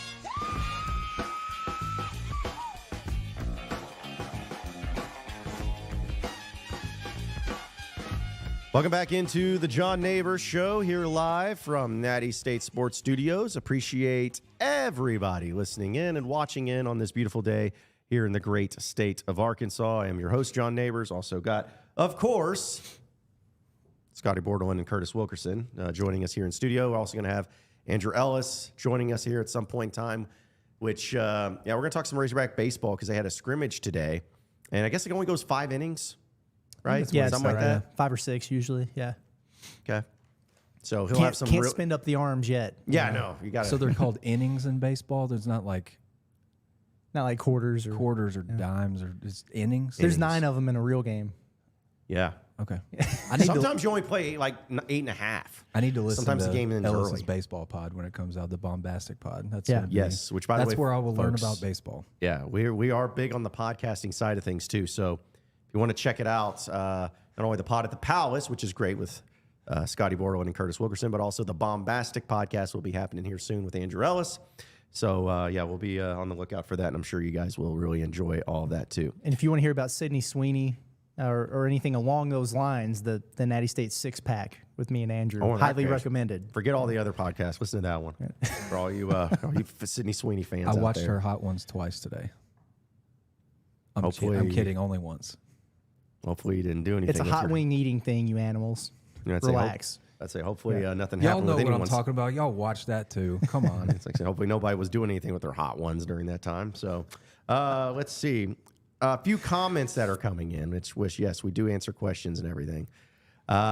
This comes from Young Mitch. He says, do y'all consider Mizzou a rival? Oh, this question. I can't believe all the questions that we get thrown our way. But no, I don't. I never have. And it's going to take a long time for it to ever be. Because to me, here's the thing. Everybody's got their own definition of a rivalry. Yeah. Let's be honest. But to me, a rivalry is if every year when you mark up the teams, say in football, that you want to beat the most, if that team's not at least in the top 3, then it ain't a rivalry. And for Arkansas, for football-wise at least, year after year, yeah, I want to beat Missouri just because I get tired of losing to them. But if you give me, hey, Arkansas, if you're going to say, hey, I'll give you 3 SEC wins this year, guaranteed, any of them you want, I ain't choosing Missouri. Like, I'm going to go with probably Texas, A&M, maybe Ole Miss. Give me Ole Miss. Yeah. Like, those are probably the 3 I'm going to go with. So that, to me, is why it's not a rivalry. So the only thing about Mizzou that makes it, I guess, sort of feel that way is just the proximity, but it just feels very forced. And honestly, like, the moment Oklahoma even enters the conference and they're, as close or probably even a little bit closer actually than Columbia, like that automatically feels like a bigger rivalry to me than Missouri does.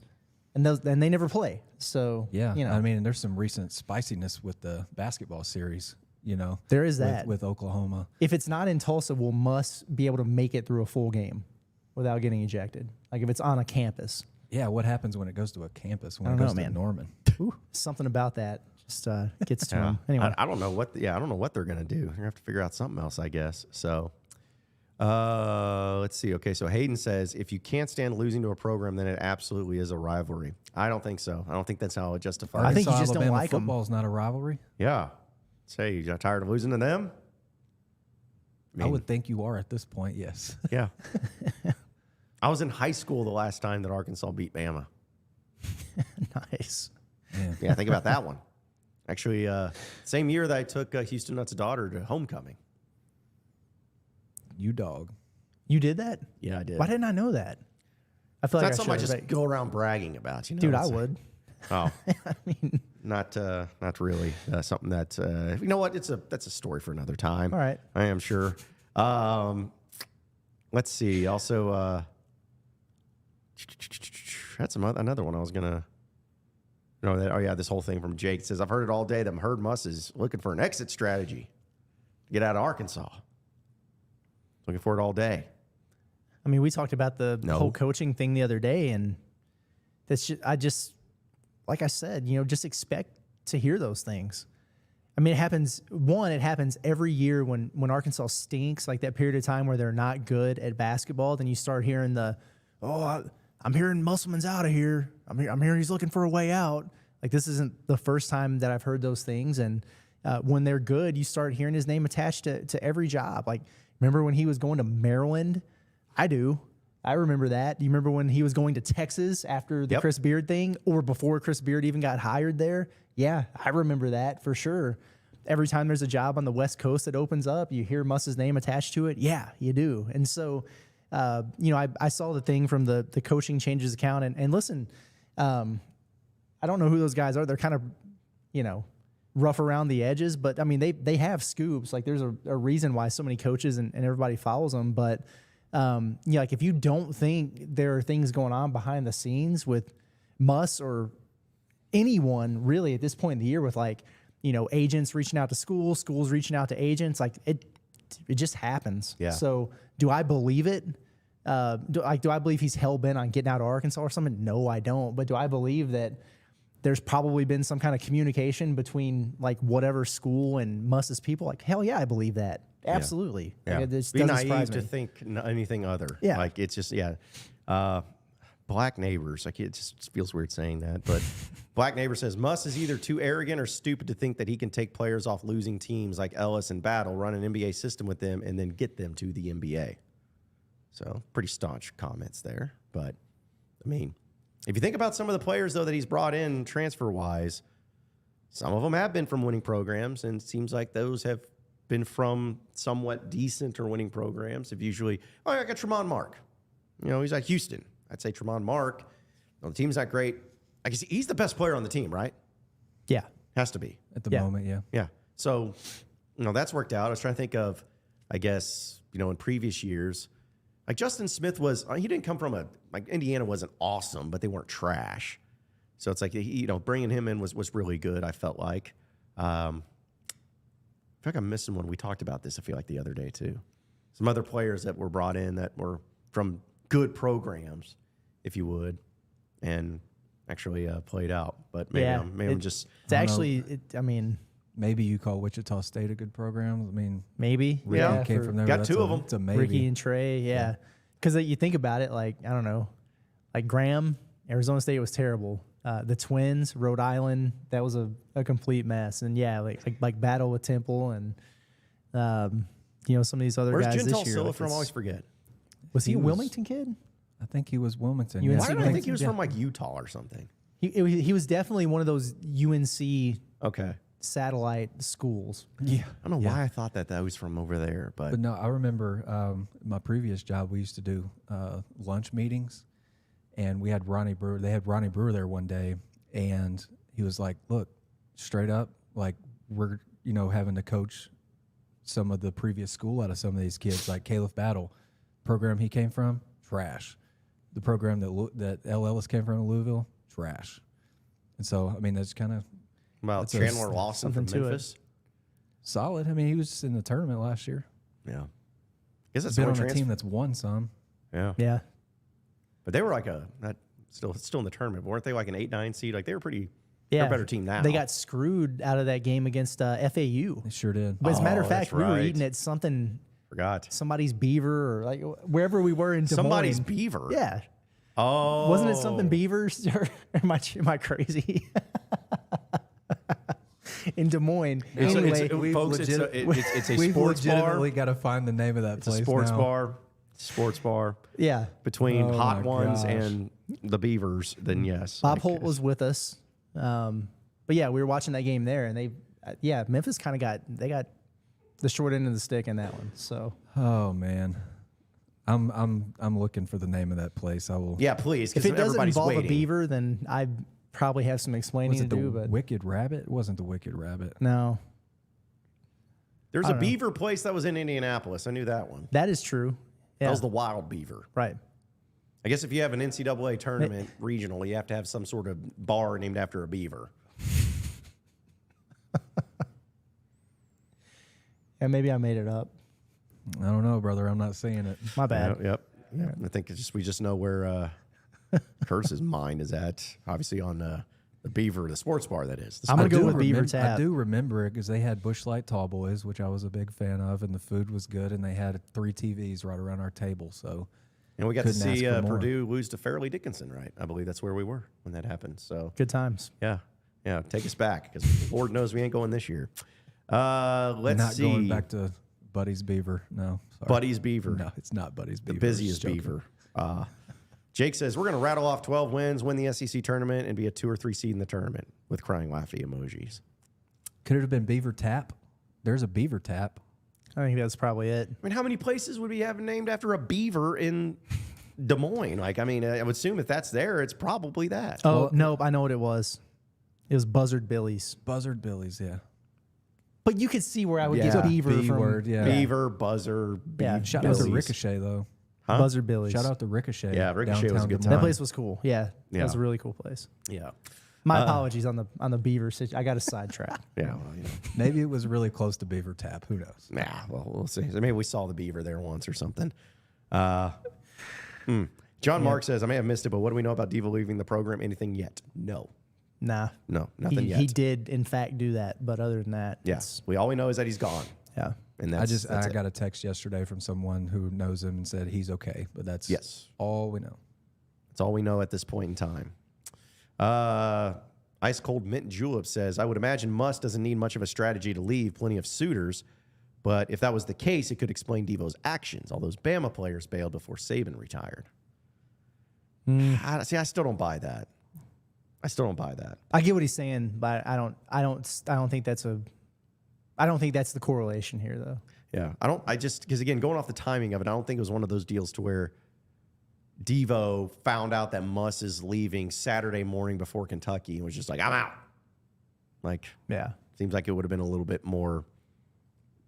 I think it would have had a little bit more flair to it if that was the case, if there was something like that going on. So, yeah, I don't buy that.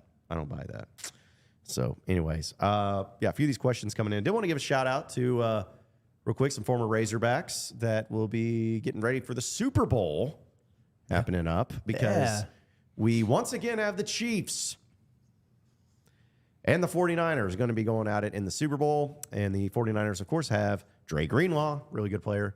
Brandon Allen, he's still on the team, so you can get him a Super Bowl ring this year. But as we talked about on our Natty State Sports betting podcast, thank goodness Scotty does not bet against the Chiefs because I'm tired. I can't. The Chiefs are really good. Patrick Mahomes is really good, but the fact that they're back into the Super Bowl is still pretty incredible, all things considered, because this was their down year. Yeah. And they're still back in the freaking Super Bowl once again. That's wild, man. That offense, all regular season, I can't say what I would normally send you and Ellis, but when that offense was just screwing around. I know what you call it. They couldn't find their footing. And it's just, I remember there's several times during the regular season, I'm like, pull up Saracen, see that they're over on points is like 24.5 or 23.5. I'm like, yeah, this seems like it's cash. They're just cash. And then they go out and then they score like, what do you call it? Prime number. They put up like a prime number, like 15 points. Right. It's brutal.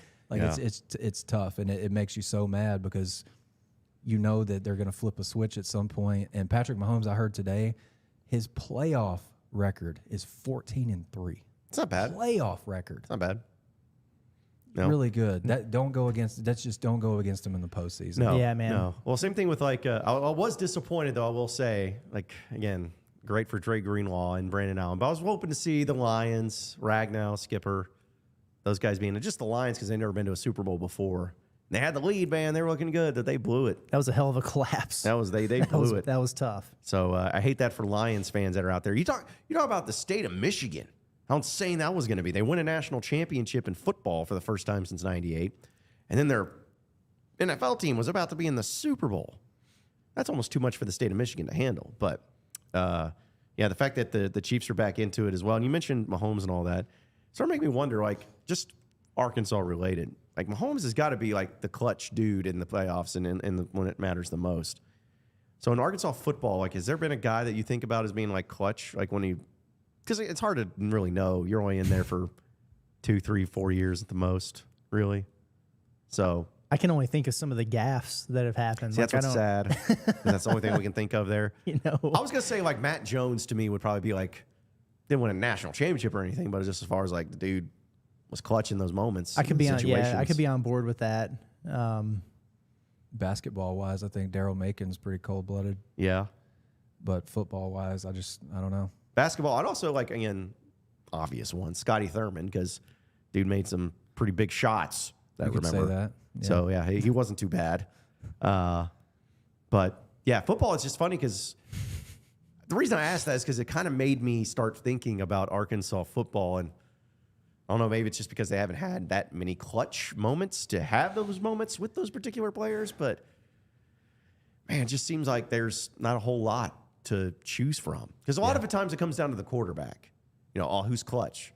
Because, I mean, how do you have a clutch linebacker? I guess if he makes a play, but clutch usually comes down to the quarterback, and Arkansas's only got a select few that actually made plays late in games. I said Matt Jones is one of them.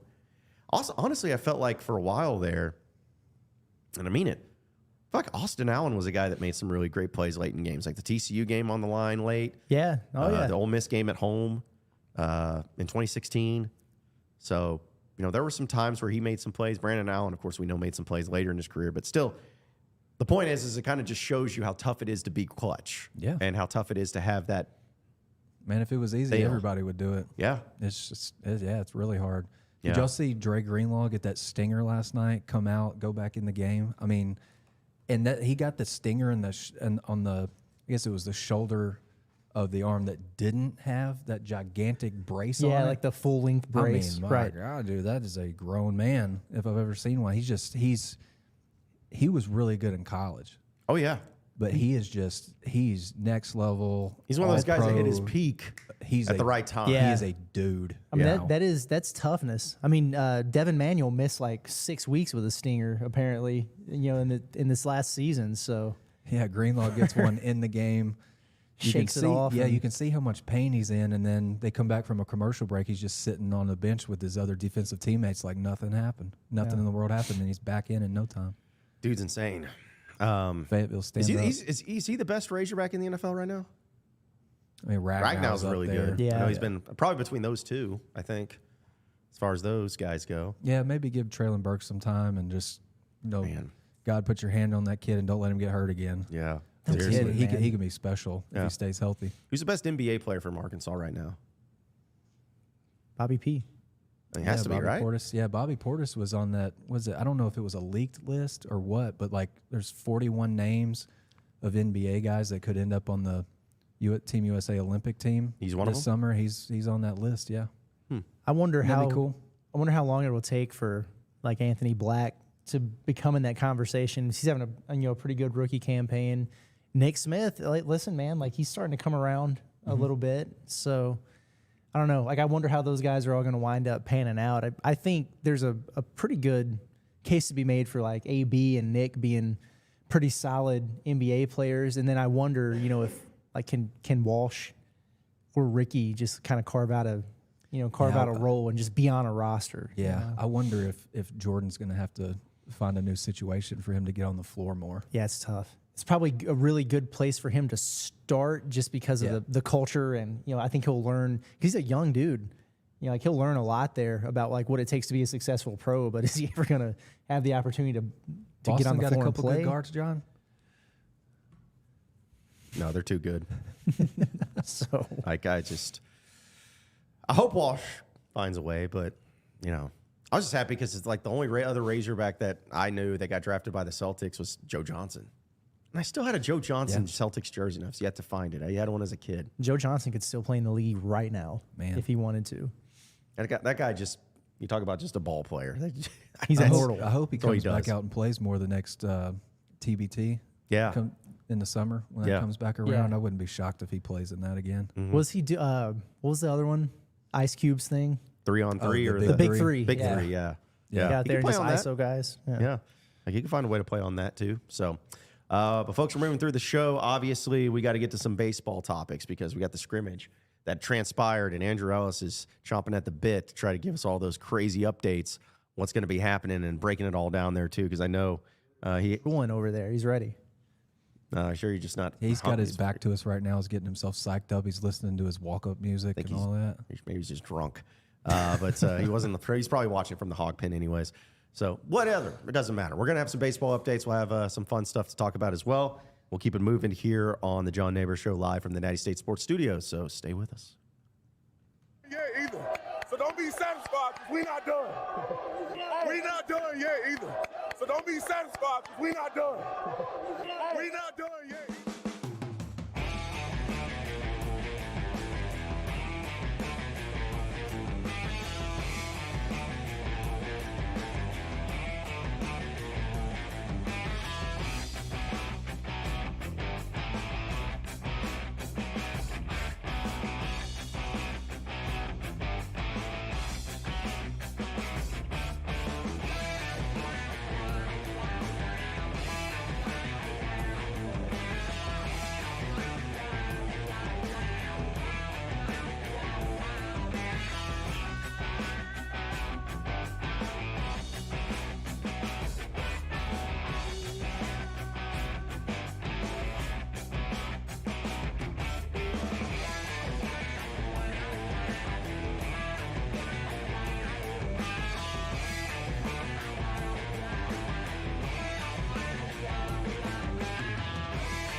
Fayetteville is 1,843 miles away, but the call of the Hogs can be heard all the way to San Francisco. I'm gonna stick my dick in the mashed potatoes. Go Hogs. Powered by Arkansas, for Arkansas. Every time you put a mic in my face, I'm gonna say Arkansas. The John Nabors Show is live from the Natty State Sports Studios. It is the John Nabors Show live from Natty State Sports Studios. Appreciate everybody listening in and watching in this afternoon as we're having a lot of fun here on this Monday. Still got a lot of things to try to get into and squeeze into here in the next 30 minutes or so. But not only are we going to have some discussions about, hey, did you see this? But we also got Andrew Ellis over there taking the spot of Scotty Bordelon. Curtis decided to stick around because he loves talking baseball. He loves me. Love you guys. That's why. Yeah. Yeah, you look very baseball-ish right now. I don't know what that means, but it's only because you're wearing a hat. It's because I'm a ball knower. I'm a ball watcher. I'm a ball player. I am baseball. You do love your balls. Big ball guy. Big ball guy. Big ball guy. So, before we get into all the nitty-gritty stuff, just takeaways. What'd you get? Who's looking good? Why is this team going to win it all? The great team is looking good. The great team got a win 5-3. The last time I was on the show reporting baseball information, we had a tie. So it's nice that we had a winner today. The Cardinal team came up short. But Vahiva Aloy, the cool Hawaiian shortstop, homered again today. He pretty much homers every scrimmage. 0-2 breaking ball that wasn't even a strike, and he hit it like 400 feet. He also drove in a run for his team. Hudson Polk, the fourth string catcher, hit a home run, dead center, 425.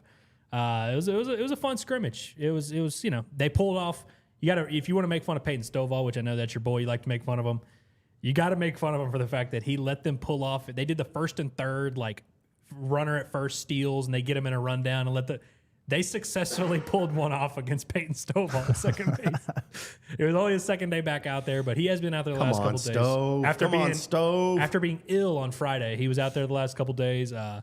It's been a lot of fun. One other guy I want to mention, freshman pitcher Colin Fisher. DVH mentioned him early in the presser the other day, which I'll be honest, I kind of thought was interesting just because Arkansas has all these loaded freshman arms in, and like Colin Fisher's highly respected and was a big prospect, but like he's like the 7th or 8th highest recruit on their staff. So I was kind of interested at DVH and mentioned him right away, but he started today, threw 2 innings, struck out 4 of the 6 he faced, retired them all.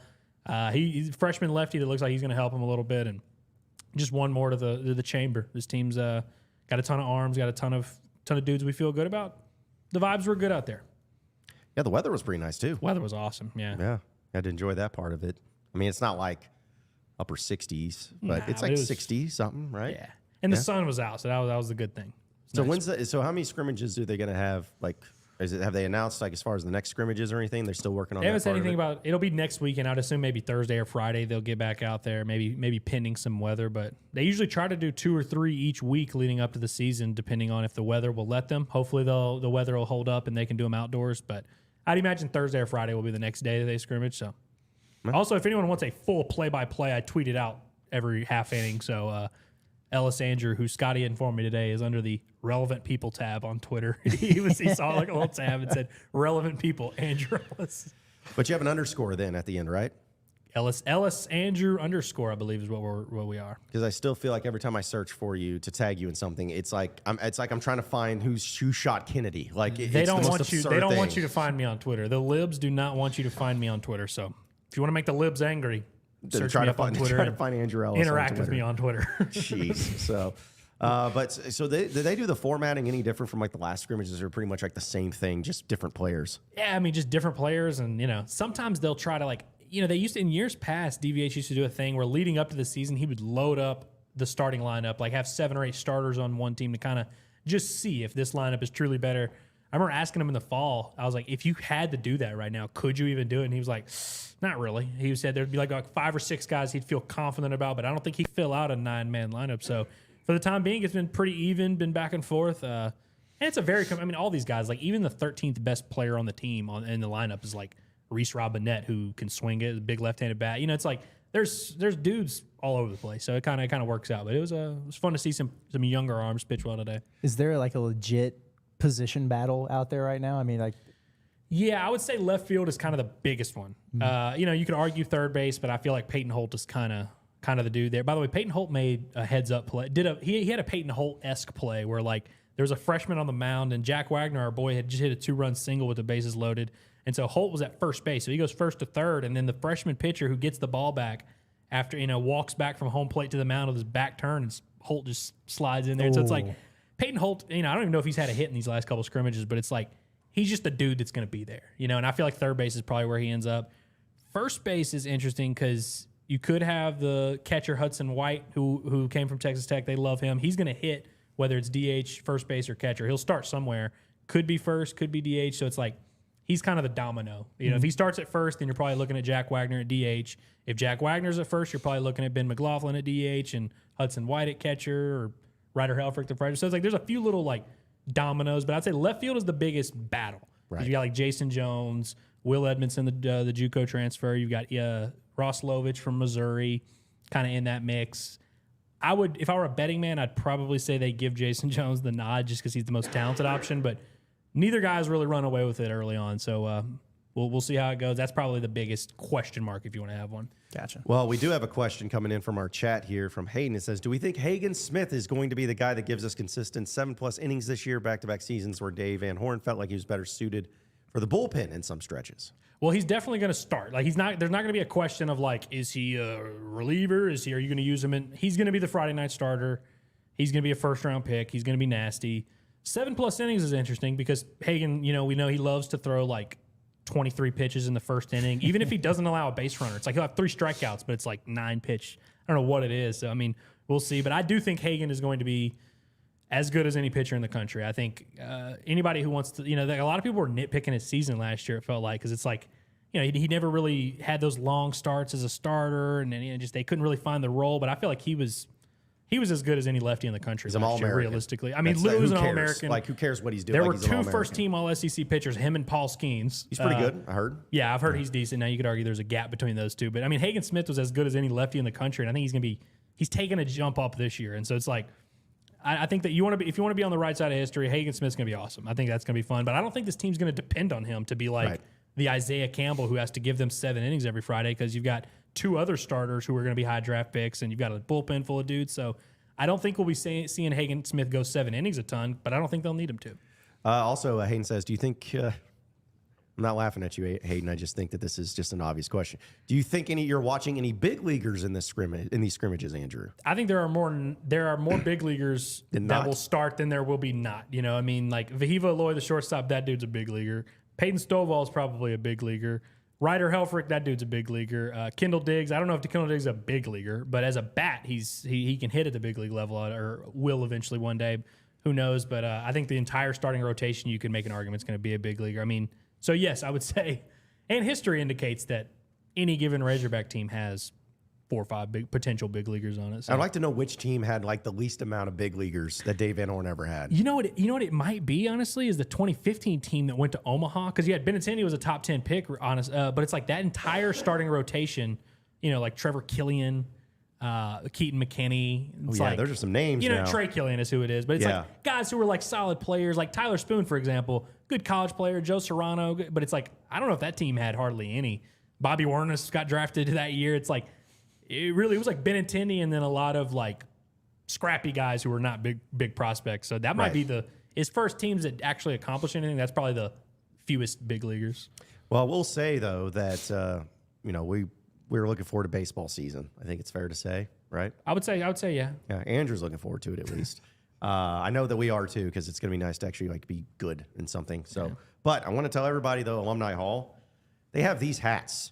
You know what I'm saying? Like, you're getting ready for baseball season. They have these hats. They also have these hats, too. Now, you're like, whoa, what is that? Oh, it's the anthracite hat. Some people probably hate them, but these have actually been pretty hot commodities, pretty unique hats. The Jeff Long hats. Yes, the Jeff Long hats. They got them ready and wearing right there at Alumni Hall. But they got their baseball gear. They have jerseys, Razorback Baseball jerseys that you can check out, and they have them all at Alumni Hall. That's completely and totally available right now. In fact, we had a few people in our comments actually bringing up the fact that they've been looking for baseball hats all over the place. They went to Alumni Hall, and they finally got one with their size on it. It wasn't too small, wasn't too big. It was just right because they have plenty of inventory. So head over to Alumni Hall right there in Fayetteville. It's conveniently located at 3417 North College Avenue, and you can see all the different types of things that they have available for you, not just for baseball season, but for all seasons. With basketball, with football, with whatever, golf. Got great golf shirts. Got stuff for winter wear, stuff for warm wear. They have it, and I promise you, if you go in there and you're trying to find something they don't have and it doesn't exist. So you need to check them out today. You can also go online at nattystatesports.com/alumni hall. That's nattystatesports.com/alumni hall. You go to that website, it'll take you right to their online store, and so that way you can purchase anything and everything you want from the store itself. And the thing is that a lot of you may not live in the state of Arkansas or may not even live in the Fayetteville area, but because the internet's everywhere, you can actually get any of the apparel delivered straight to your door by going to nattystatesports.com/alumni hall. So if you want one of these hats, better get in on it right now because they're not going to be around forever. So check them out today at nattystatesports.com/alumni hall. Again, we're just got a few minutes. We still got 15 minutes before we close up shop and getting ready for the end of the show. But I wanted to bring up a few things real quick of note. Some stuff of value. Did you see this? And I felt like we'd be remiss if we did not bring this part up. BYU students in the front row of the basketball game as they took on the Texas Longhorns painted on their shirts, horns down. Just like body paint type stuff, HORNS, like, horns down. And then during the timeout, they were asked to remove said shirts from them. So I'm like, I can't ignore Branson letting it rip back there. Yeah, that was a sneeze, by the way, folks. Nothing else. I thought there was an intruder in the building. Yeah, he's like, he was offended by what he's like, sorry, he's allergic to BS, which is what this story is. So he had to sneeze to it. So, but yeah, that was, I try to keep it going, but Andrew, leave it to him to try to call it out. They heard it on the street, man. It's fine. It's fine. But anyways, having the another story of the horns down being removed, but Texas came out and said they had nothing to do with it. Well, I was going to say Texas deserves not credit here, but we always like to make fun of Texas, and that's what the horns down is. We're making fun of Texas, and that's what BYU was doing. But to be fair, this wasn't a case of Texas causing a storm and being offended. That's what we would like this to be because I like to make fun of them. But it seemed like this was a BYU being sensitive here. Shame on the Mormons for that. Yeah, grow up. I mean, their coach literally apologized after the game. He's shaming the students about it. Yeah. That's not what we're about. We don't do that. If there were a slur in there, yeah, okay. But it's it says horns down. That's not even a reference to anything that could be offensive. It's a reference to an animal. Yeah, you would legitimately think the horns down is worse than just giving somebody the middle finger. It's not. I just want to know who is telling them not to do this. PETA, I bet. Horns down. They don't like the animal abuse allegations. Do you remember when they killed the Longhorn at Oklahoma State? Yeah, they did. Yeah, before they put it on football front of the game. fraternity house or something, didn't they? Yeah. You didn't hear about that? I don't know if I knew about when was this? They What year? killed a This is longhorn. like this past football season. It was before the Big 12 championship or I whatever. remember when the think. dude poisoned the tree at Auburn or Bama or wherever. That was They- awesome. they And killed an that actual guy's a state longhorn. hero. That was Oklahoma State. crazy. Harvey Updike. Rest in peace. Yeah, I didn't realize they killed a longhorn. Yeah. Where And did I you, don't- where did you to find a meet. longhorn to kill? It was like a. I mean, it's Oklahoma State. It probably didn't take much to go find It a was like cow. some kind of weird thing between fraternities over there. I don't remember all the details. What but is yeah, it they about the killed last half of this show? We always start talking You're about on live it. mascots. You're on it. That's what it is. It's like you're on it. That's But it's that's like we what it's talked about mascots in particular and like live mascots a good bit. It's the hard hitting stuff. It Yeah, it matters. is. People care. Well, that longhorn died that day. So yeah, God rest his soul. R.I.P. By the way, you remember when the Georgia Bulldog, who also recently died, you remember when him and Bevo had a little clash of Beef. heads at the Sugar Bowl? That was pretty cool. That was awesome. Yeah, I do Yeah, remember that. longhorns are big, man. I would not want to. I mean, we say horns down. I don't actually want to attempt to put the horns down, though. I Those don't are know. big boys. I just feel like the cow is. Or I guess I can't. It's not a cow. It's a steer. It's a stallion, is what it is. It's a big old sucker. Like I don't know. It's like when I see longhorns, I just don't know. I just think of steaks. Out of the steakhouse, yeah. Yeah, Pretty good. like I just think of It's a decent spot. good meat. And, Yeah. Or the Longhorn Steakhouse itself. Yes, that I was thinking more of the food, but yes, the restaurant too. It's right below Texas Roadhouse on my list. Yeah, I like it. Yeah, yeah. Right before Ryan's Steakhouse. I don't know if anybody even remembers Ryan's. Ryan's. I remember Ryan's is an now. elite field trip if you can get on it. Yeah, remember? Yeah, Mr. going in there like Sunday after school, man. That was a Or souped up Golden after, Corral. Sunday after church. Dude, I used to tear Over up there. the ice cream. Oh at, yeah, dude, the Ryan's. dessert bar was the Yeah. best part about it. The gummy bears Yeah. and just ice cream. Yeah. The last time I went to Golden Corral was my high school graduation. We let my grandpa pick where we were going. It's garbage. But they do have a Why did you let your grandpa pick for your graduation? Because I'm a good guy. Team And I let player. things happen. You're a team player for the The family. reason I went and got Scotty coffee today, I mean, apparently I've just really, penciled myself in. The coffee guy. Man, if you're going to keep I'm a bringing it up, servant- sound I'm a like it's got servant some leader. sort of behind the scenes thing that you're trying to pull off here by being nice to everybody. I don't know about all that. I'm a leader of men. I'm a nice guy. I'm just doing what I got to do, leading from the front. Of course. Yeah. Well, it's better than leading from the back. Speaking of leading from the back, did y'all talk about Devo and Trevin while I was gone or what? No? Y'all didn't talk about it?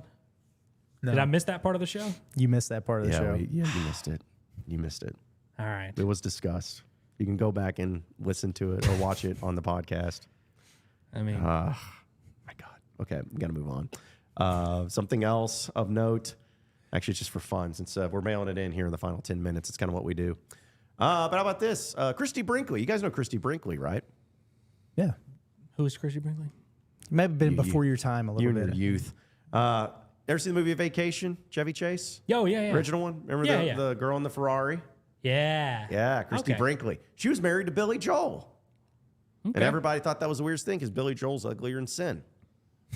Yeah, but I mean, Billy Joel's the man, though. So Oh, yeah, no, he's the man. But threw him in a pond, he could skim ugly for 2 weeks. You remember when people used to always be like, how did Jay-Z land Beyonce? It's like, I think I got a pretty good idea of how. I think we could probably throw it out there. Anyways, about Christy Brinkley. Yeah, let's hear it. She's 69 years old. Nice. And she has not closed the door, though, on love. She's single. But she says that she's not the beauty. She's the ageless beauty, as the article reads it. Is not sure there's a suitable person open for her. She recently admitted that she remains open to a relationship, but she is unsure about the dating pool. There just doesn't seem to be anybody out there. She lamented to the People magazine. She's been married 4 times, famously to Billy Joel, of course, and most recently to architect Peter Cook. Anybody know who Peter Cook is? I don't know who Peter architect? Cook is. The architect, yeah. It's like, I don't know. Oh, that guy? Yeah, he's designed many great buildings, I hear. But she also says, at the same time, I am pretty comfortable with my life the way it is, so should I know what that phrase is? Okay, Sarah? I don't know. I don't know what that is. Yeah. I always said my whole life that I think that you have to be happy to be alone so that you can get with a man for the right reasons. You're not clinging to him because you need to know. You need to, you know. So anyways, Christy Brinkley is out there, and apparently she's trouble. She doesn't think there's really anybody out there for her. the age of 69. Who sounds like a sugar mama opportunity for somebody. Dude, it seems like Peter Cook was pretty awesome though. He was knighted by the Queen in 2007 for his services to architecture and teaching. He's 87 years old. Seems like he was a big deal. Could you imagine the knighting ceremony? How that must have been like the most boring knighting ceremony of all this time. This guy was building Elton the crap John, out of those Paul buildings. McCartney, and Peter Cook, the architect. He was building them, man. Oh man, yeah. I don't know. I think the knighted thing is that what you get money for that? I don't know. I always wondered, like, is it just something cool to say that you're Sir So and So? I feel like you should at least get a sword. Yeah, like whatever sword they use. Yeah, you should get a sword. I think a sword would be a good thing to have. But I also think just like having the clip of the Queen knighting you is pretty cool. That's also cool. You know, she's dead though, right? Yeah, this was 2007 that he got knighted. So, but like now, is it Albert? No, who knights people now? Meghan Markle, I think.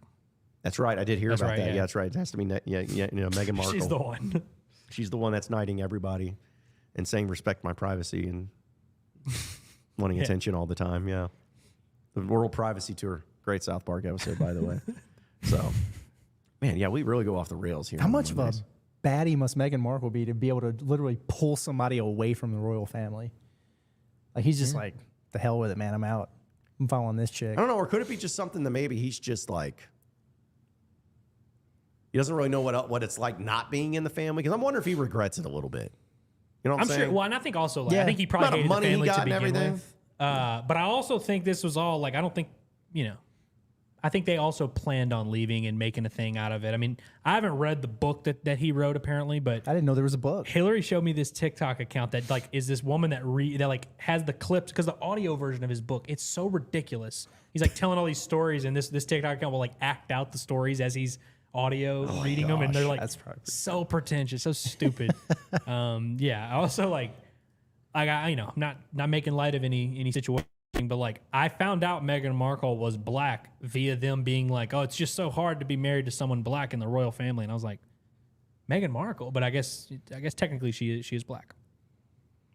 Former Suits actress Meghan Markle. That's right. Oh, yeah, she did act. I remember that part. I feel like I've seen all of Suits without watching an episode, like just via Instagram reels. Yeah. So what's there for? Stories. Well, and it's like Suits has almost had a resurgence after Succession. It's like other shows that were similar, and people will be like, "Oh, this is kind of like Suits." You know what I mean? I didn't watch Suits. I'm just basing it off my folks that do watch Suits. There we go. Okay, so I may need y'all to help me out with this because I just came across it. What's this thing about Jeff Goodman? Apparently, he got outed. Okay, we were trying to figure that out right before the show started, Scotty and I, and for whatever.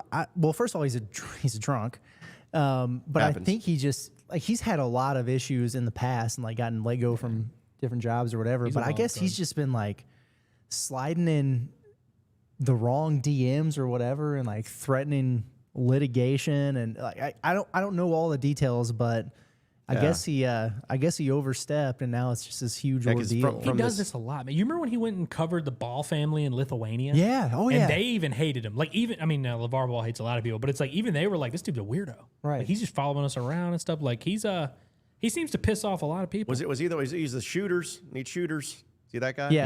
At the NCAA tournament, it's never going to win out shooters. Like he's got a mouthful of nuts when he's trying to say it. Yeah. Shooters. That guy. Yeah. What gave it away that he was an alcoholic? Was it the fact that he slurs a lot? Was that it? Well, but then like they do the field of 68 and he's just hammering beers, which I'll do it. You know, I hear that if you hammer beers, you can that maybe is get usually drunk. the end goal of that. Not saying I haven't partaken during a Right. recent live stream, but just in moderation. All happens. I've been pretty good about not being like under the influence when we're on camera lately. That's good. It's good. It's a good thing to be. Now Wednesday night's game, I made no promises, but well, maybe we can actually enjoy some Lucky Lukes for a change. Or I'm hoping so, man. Yeah, we might have to go at like 3. Yeah, I may just have to do the show live from there. It's a great idea. No free ads. No free ads. No free ads. But I guess what it was is that give out free ads on this show. It seems like we're just whoever's just not on the show that day has to just go like an hour. Just early. just go sit pick there up the and- wing table. Yeah, just sit there forever. So I guess this guy says on Twitter, he says, I started BEF, I guess is a company simply because nobody else was making films about this league. And the ESPN Requiem doc felt like it was a slide against the current iteration of the conference. Big words. 11 films. Xavier was going to be the next one and do a deep dive on Cincinnati. The field of 68 guys really didn't like it. Here's what Goodman DM'd me after it first came out. And I guess we can click on this and see what the actual image is. It says, told you would be getting sued, is what Jeff Goodman said. Is your source Rob Duster? He says, nah, my source is damn good, though. You honestly might lose a lot of money for this. I don't think you will serve time, though. The guy says, got it. Are you Team Shirts or Team Wade? And then I guess Jeff Goodman also says, how do you look in orange? Like orange is the new black, I assume. Prison. Yeah, I get it. And then he's like, the guy responds with, which is it? You should hire a writer for this kind of thing. Jeff Goodman responds, I'm just making sure in case. I honestly can't believe you produced that. So, okay, whatever. Weird flex. So I guess a Blue Demon Degen is what it goes by. But anyways, they have a historically great relationship, and it had to be coming from who? Rob Doster. Is he the guy on field of 68, right? Yeah. He's the other guy? He's the one that's always with Goodman. Yeah. So I guess there was some sort of like crazy drama with the stuff about the film and about how they really liked it. And apparently, yeah, the DMs are on fire. And now everybody's coming out against Jeff Goodman, who ever had an issue with him and trying to pile onto it. So if you ask me, Jeff Badman. See what you did there? Stop. Dadgummit. Jeff Badman. I will say I'll give Jeff Goodman credit for this. Like I said, say what you want about him. I will give him credit that he actually did come on my radio show the day after the Mike Anderson firing, because he really did not like Mike Anderson. I bet he did. I'm sure. Dude, he was crazy about Mike Anderson. He was like, not like he him. shouldn't have a job in this business. I'm like, bro, relax. Yeah, it's like it ain't that critical. But also, he was on hold during the time because Mike Anderson Jr. had called in on the show to talk about it, and he waited. Oh wow. Oh. And I gave him credit, because let's be honest, more people probably wanted to hear from Mike Anderson Jr. than they did Jeff Goodman. But he waited, and he heard it, and he listened to it, and then he played it very politically and very nice. But still, it was interesting. Back to Jeff Goodman. Keeps going back and forth, bouncing back and forth in the spectrum and everything. So, because who's y'all's go-to college basketball guy nationally? Curtis Wilkerson. Yes. Okay. But I mean, Thanks for that. Yes. I don't know. I mean, like, I got to be honest. it's evolved over every year. I feel like it's a different guy that I like trust for it. But what do you got? Even though I didn't agree with him at the beginning of the year, and I probably should have, though it's always been Norlander for me. Yeah. He's really, really good. Yeah. He's good. See, it goes to where, I don't know, I find things entertaining. Right. And John Rothstein just entertains me. I love I like Rothstein. Love yeah. him. Like, I like unironically enjoy Rothstein. Like, really do. Because at least he ain't trying. That's who he is. Right. Like his little phrases and all that. You're kind of like, what in the world? You're waking up and say, "Stay hungry, stay humble." Right. Well, and like life is a that's gift. just who he is, though. Like, he used to do stuff with like the Barstool guys, and like, he is a college basketball guy through and through, and like he doesn't pretend to be anything else. But I feel like college that. basketball is produced like a guy like a Dick Vitale, a guy like just unique personalities in college basketball more so than anything else. All the other coaches than just are crazy existing. too. Like every college basketball coach to a T is like they're psychos. Like, every single one of them, and they have big, huge personalities. It's college basketball is a unique place in the world. But it just makes you wonder why that more so than others, than other sports. Yeah, because like football, I mean, football has its share of characters, but it's like it doesn't seem as consistent. Like every single team has a psycho coach and 3 players that are doing stuff. Like I don't know, and like the people that cover college football don't seem as like self-important, I guess. Yeah. Like I mean, there's the people that are like that are, what's the guy's name? I don't know the dude's name, but dudes that cover college football, there's one of them that like hates college football. Maybe not Andy Staples. He's legit. Wolken is the one I'm thinking of. The only ones that in college football that are weird like that are those guys who, again, I don't even think like college football. Yeah, they're just like reporters who like are covering college football because it's popular, but they're trying to do other stuff. And like even Marty Smith, the SEC network guy, like he doesn't give a shit about college football. He just is covering it because it's popular and he wants to do NASCAR. He started NASCAR, right? Was that his thing? Yeah, and like, look, I don't have a problem for with NASCAR. But I think college football attracts people who like are just people who want to be famous. Whereas college basketball, the people that are in college basketball are basketball they're big basketball people. Yeah, and like the people that are national, like Norlander and Goodman and for whoever, they are truly basketball guys. Whereas like football, it's like, if you want to be famous, you cover college football and then whatever. Yeah. Same with the NFL. too. Yeah. Well, that wraps it up. What did you guys Battlegrounds. learn? Andrew, did you learn anything in your 5 minutes that you were here on the show? Well, I'll have to go back and listen to the first half. So that way you can see how learn you guys something. covered the topics and see give you all my critiques. I'll text y'all later tonight. But, Thank you. Yes, let us know. No, please. I learned that my big chicken hat still looks good. It still plays. You know, I like the way it looked on the Natty State 6-pack this morning, which everyone should tune into, as well as the pod at the Palace. I'm a better man than I was yesterday, and that's all I can ask. I like it. I think I learned that I did not dine at a place named after a beaver in Des Moines. Yeah, So I heard that people happen. That was astray. tough. So I walked in right as y'all were having that yeah, conversation. didn't happen. Fake news. My bad. Yeah. Yeah, Buzzard Billy's though. Shout out to Buzzard them. Billy's was good. Yeah. Buzzard Billy's was good. And what I learned today is that Bob Holt does indeed have the technology to be able to watch our show here at John Nabors Show Yeah. and United States Sports. So Massive development. We'll get Bob in the office. Oh, we're going We'll to. get him here soon. Once we have a studio that's actually set up in a way to where we can really show it off. I know it looks great right now in the camera angles, but we're going to get to that point. Then we're going to start having a lot of in-studio guests and everything. So, but it will be great. But either way, appreciate everybody listening in and watching in to the John Nabors Show. Be sure to like and subscribe to the show itself on YouTube and follow us on social media at Natty State Sports. And we're going to keep it going and keep having some great content that's going to be out each and every day dealing with everything going on here in the Natty State. So for Scotty Bordelin, as well as Andrew Ellis and Curtis Wilkerson, I am John Nabors. Same sports show, same sports channel tomorrow afternoon. Have a great night, everybody. We'll see you then.